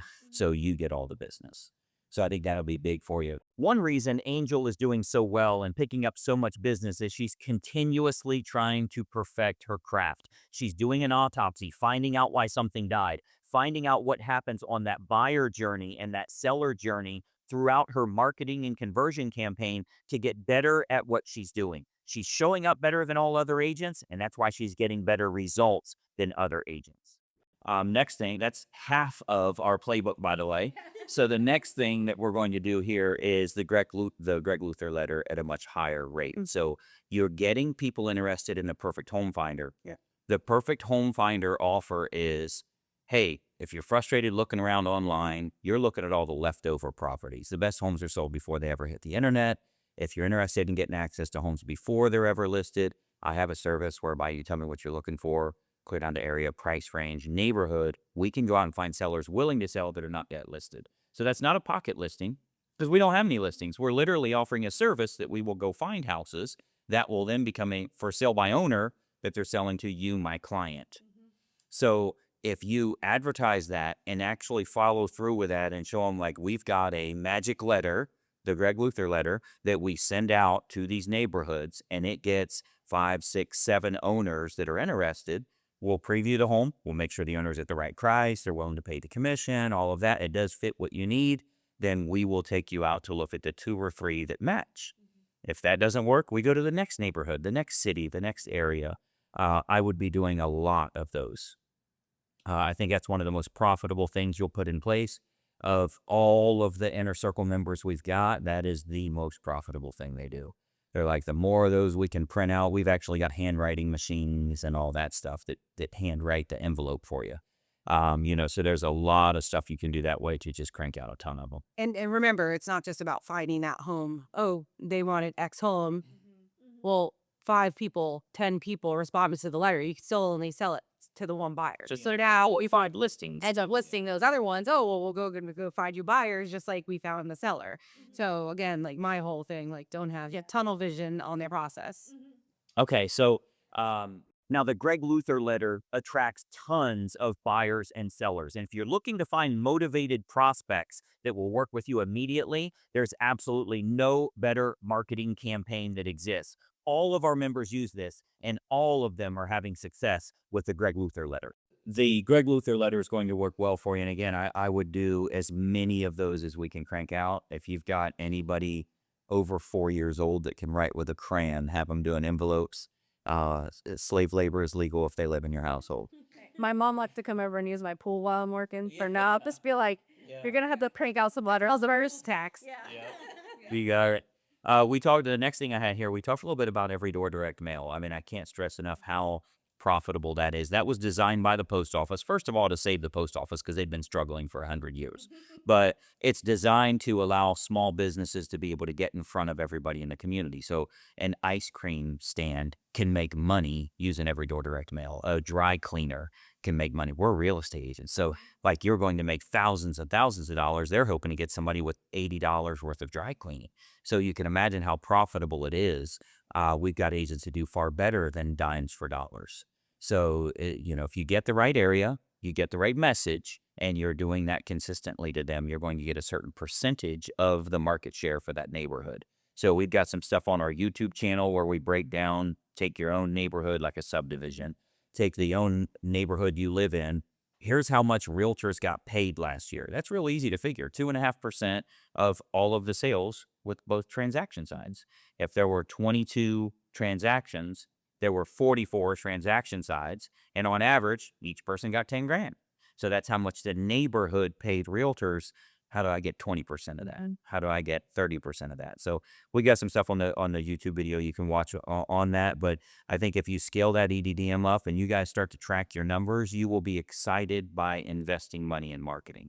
Rather than thinking it's a cost or we want to scale back. I mean, it's the from when I first started using Facebook, I started at $5 a day. I went to 10, then I went to 20, and I'm like, I can't believe this is working. Let me go to 50 a day. Let me go to 100 a day.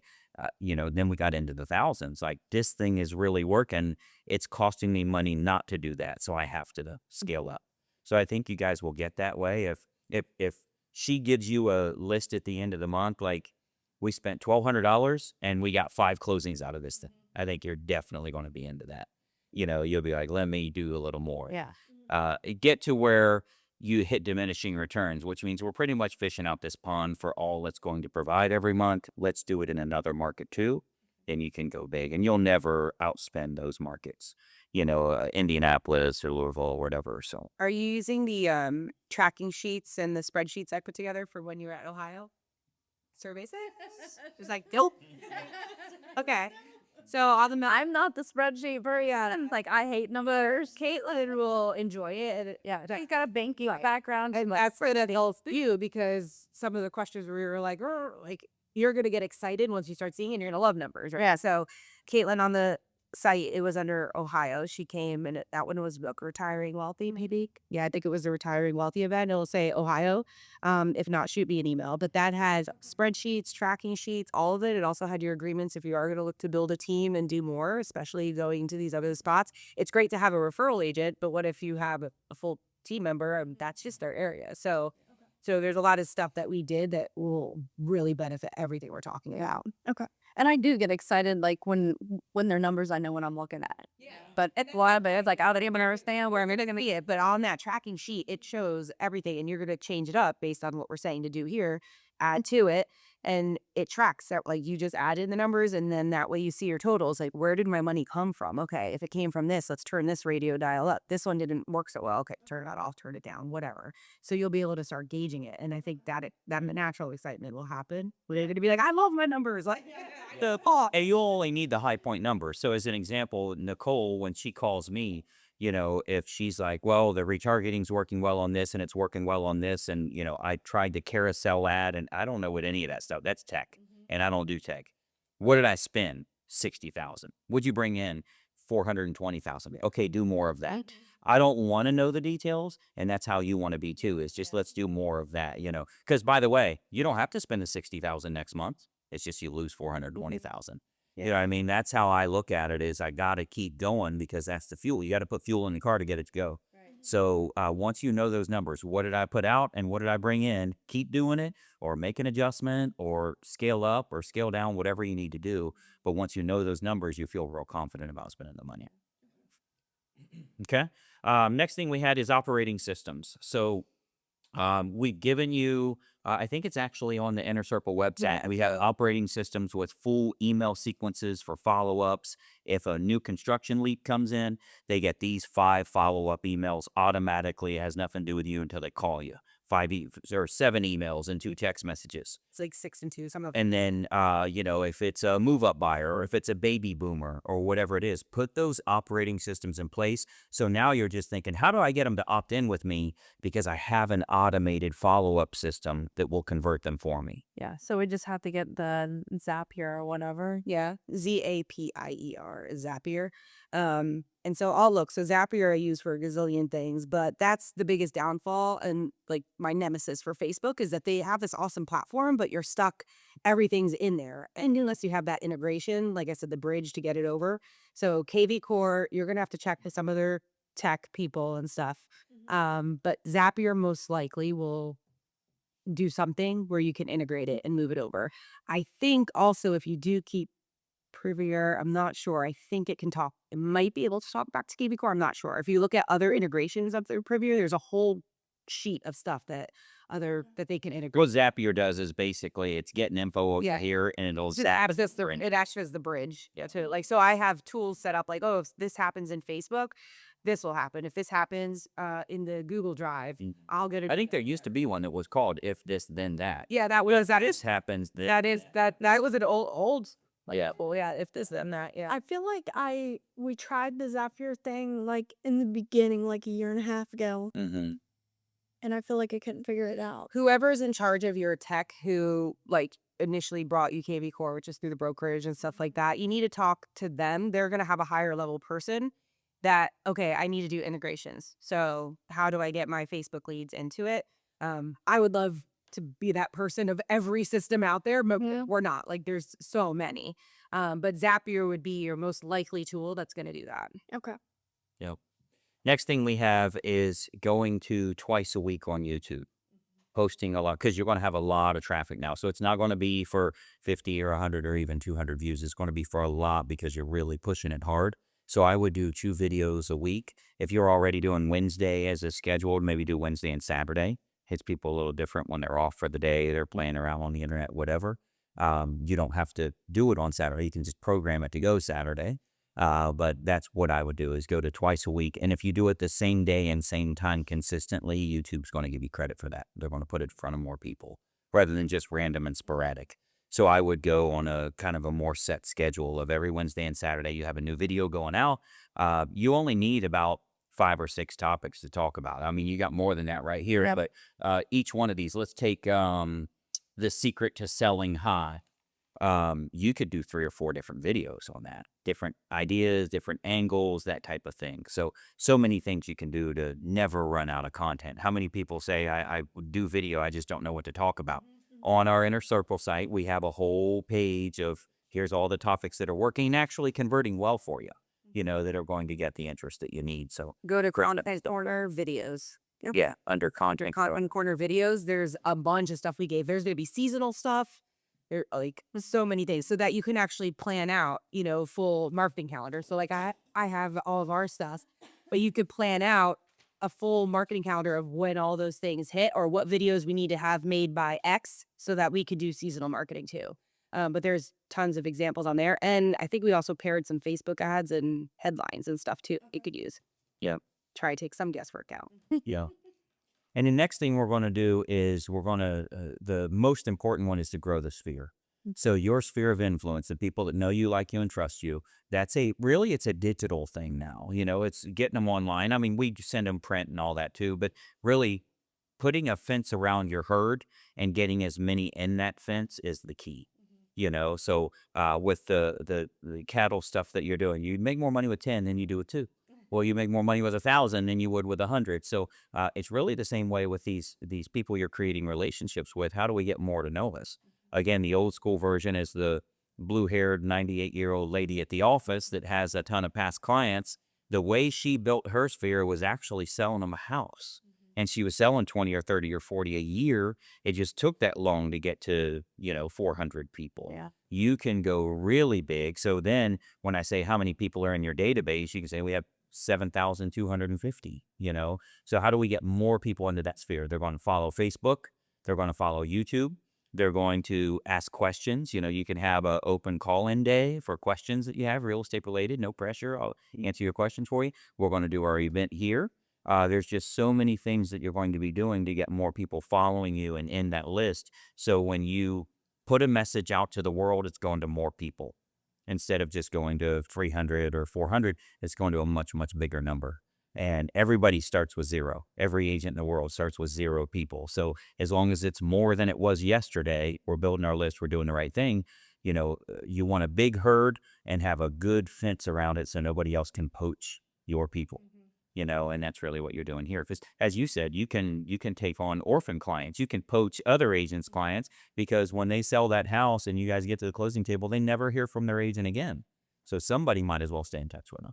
You were involved with the transaction. So I would build that sphere as big as you can. The person with the biggest list, this is relationship dependent. The person with the biggest list wins. If you have the biggest list, you will be the number one agent. The quality of the relationship with them matters. How well you cultivate that list is going to matter. But if you've got the biggest list, you're going to win. There's no way you can be beat with that. Okay. And then, of course, expanding your area is going to be, we want to kind of look at the strategic way you're going to do that. What's first, second, third? I think it's going to be Indianapolis, which that in itself would probably get to $1 million a year. Then Louisville because of licensing purposes, and then that rolls, right? It's 96 hours to get your license in Kentucky. It's 120 hours to get your license in Ohio. You won't have to do the 120 hours because of reciprocity. So I would at least do Indianapolis and Louisville, which will probably put you pretty close to 2 mil, 1.5 anyway. And then look at expanding from there. But you will enjoy the Indianapolis market and the Louisville market more than you will Cincinnati, because you might want to go to Cincinnati and do the work. You won't want to go to the other ones. You know what you'd enjoy more is Denver, Colorado, because you would never go there, but you would get money from there. That mailbox money. Like, no worries. I don't want to go to Cincinnati. Exactly. We're trying to get out of there, not go there. But I'm from Ohio. I can say that. But yeah, I mean, that is, the closer it is, the more we want to have our hands in it. I mean, I've always told investors, if you want to invest in a property, here's the number one kind of property to look for: an estate you can't drive to, because you're going to want to drive by and then it drives you crazy what the tenant's doing and everything else. Have it managed by someone else. That's where you need to invest. Most of them think they need to do it in their own town so that when the hot water tank blows up, they can freak out all night long and worry about emergency maintenance. It needs to be somewhere else where you're hands off. So your business is the same way. If you set it up where it is systematic, depends on the system, not the people, you're going to win. Okay. So that's what I would make the playbook look like. And we'll have all of this in a big package for you where you can kind of see the outline. But I think if you start to decide on order in which to put it in place, let's get these 3 things done this week, these 3 next week, and you get a schedule together so it's all done within 3 or 4 weeks. You're up and running and you're well on track for a million. The things that if you fix, it fixes a lot of areas. So like some of those fixes on the websites we talked about. So like your seller website, you're fixing it because it brought us there from Facebook. But if that's hooked up to a postcard, if that's now in your newsletter, it's now fixed in multiple areas. So I would look at that too. What's the quickest to fix that lends to the greatest fix, because it's across the board. So some of that stuff, but make note, like Sprizzy, Flincy, the spotlight video on your YouTube, like I'll put some of those notes back down, rebuilding your homepage to showcase all of those main components on the YouTube site, and look at ours. So you'll see, oh, that's what she's talking about. You'll see the about video and then how it's broken down. We'll get you the subscriber link so you can put the little exchange on the back end, and then you're going to redo all of your footers and your emails and everything like that. So when they click it and it's hyperlinks, they don't see it. Yeah. Then it will pop up. And then I have some of the other notes, like what you're going to switch for Facebook to start getting the opt-ins with lead forms, so we get less abandonments, sending some of the retargeting to Messenger, sending some, to get the download flyer of the just listed. So play with that listing site that popped. How do we make that flyer look neater, or just create your own based on the listing, and then they download that. And on thank you page, they download it, and that has the link too. So Which we technically have our version with the listing flyer that we put and print outs in our listings. Yeah. So that could Yeah, you can use that. Opt in to download this. And then that listing flyer at the bottom has all of your other relevant info. Yeah. The video interview, about you, all of that stuff. So you can kind of bounce them around to all of the things you want them to see. And the QR code at the top of your Facebook or top of your YouTube, not going to Facebook. Okay. And you'll see why exactly that happened. That was I mean, that happened by happenstance. But Yeah, but he wasn't that bit, and he's not logged into Facebook. He doesn't have the Facebook app on his phone. So users need to have Facebook in order for any Facebook link to work. Anybody can make a YouTube link work. It's not required. Even I. with the videos early on, we're trying to store them, and then That's why we say, like, hosting videos to share, you do it as an unlisted on YouTube, or do it listed if it doesn't matter if it's public. But like your Greg Luther letters, those are specific to the person you're mailing it for. So those are unlisted, but that link works for everybody. Versus if you posted that as a hidden video on Facebook, it's not going to work. Mm-hmm. Yeah. So would you suggest as the QR code on the top, sending it to like the About Me video or like a specific video that's unlisted, and then we can measure like how many people view it? That's the one I think we were saying. Well, About Me should already be About Me is already the spotlight. so that QR code should go to, something underneath its. I would say either go to, like we talked about, the top 5, like redo that, the top 5 video, because you said that seems to be a popular one. Or you can take, do like a version of the About Me with the offers. And we were saying put it on its own squeeze page. And then that QR brings in there. It's the unlisted video. And then they can also opt in to message you. So you could do it. But that's forcing a little bit more of like trying to get the opt-in from that, which YouTube's not known for. Yeah. But also look at all of your settings, and I'll double check further. But when you click into the description, there's all the preset stuff that always shows up in your description of YouTube. It should have opt-ins and call-outs. So if you look at ours, it'll say opt-in for the Real Estate Manifesto. If you're interested in getting emails about our upcoming events and training, go to gregsprioritylist.com. There's all this stuff. We don't type that in every time we post a video. We post every day. Yeah. We type in title, description, but in the settings of your YouTube, you build that in. So that automatically is in every one. So they're able to cross-follow, take action, see everything. That must be like I'm copying. I have like at the end of every video that we post, it has like the link to all of her websites. It has the lender's information link. I just copy and paste it every time. So there's actually There's a like, spot. Yeah, they're in the A lot of. the YouTube Creator Studio. There's a spot that's your settings. So that's the same area that you'll choose your spotlight video to show, and then what will go in that main description. And like we've changed it. Like when the manifesto came out, we were like, he's like, I want this on every video. Okay, so we changed that description. It's not going to back change all the stuff that posted before it, but now anything you post has that. okay. And it's saving you copy paste. So I forgot the period, the comma got left, automatically. So your description is just strictly about that video in whatever capacity, because it's autofilling the rest. Yeah. Okay. and it's nice too because if Kara's the one that's putting them on YouTube, then it's already done for her. Yeah, that takes the guesswork out of that. She just needs the types, title, and the description. But like I say, I think, if you do expand this right, within 2 to 3 years, you can truly get very close to $2 million a year in gross commission, which puts more than enough money in your pocket and actually gets you to the position you're financially secure, you feel good, and can start to even pour yourself out of production locally here. To still run the business and do what you do, but not have to feel like you're grinding every day or chasing the bills, the credit cards, the taxes, the whatever. You've just got things on kind of autopilot. It's mailbox money, but it's coming here from the mailbox. So it's already local for you. But I think that can be good. So based on this playbook, do you think you can get to $1 million over the next 12 months? Yeah. Yeah. My goal, my personal goal before you even write the 111 down is 100 a year. So like that's why I'm like 111. I'm like, How you think you can make it happen? Yeah. All right. My job's done. That's it. yeah. So I mean, at the beginning of the day, just like our takeaway from today, we were super nervous, just didn't know what to expect. We knew we had holes in the company, but didn't know exactly all the little tiny holes, like all the pinholes that were there. So we've really been able to dive into where all the little pinholes are, not necessarily like a big gaping hole.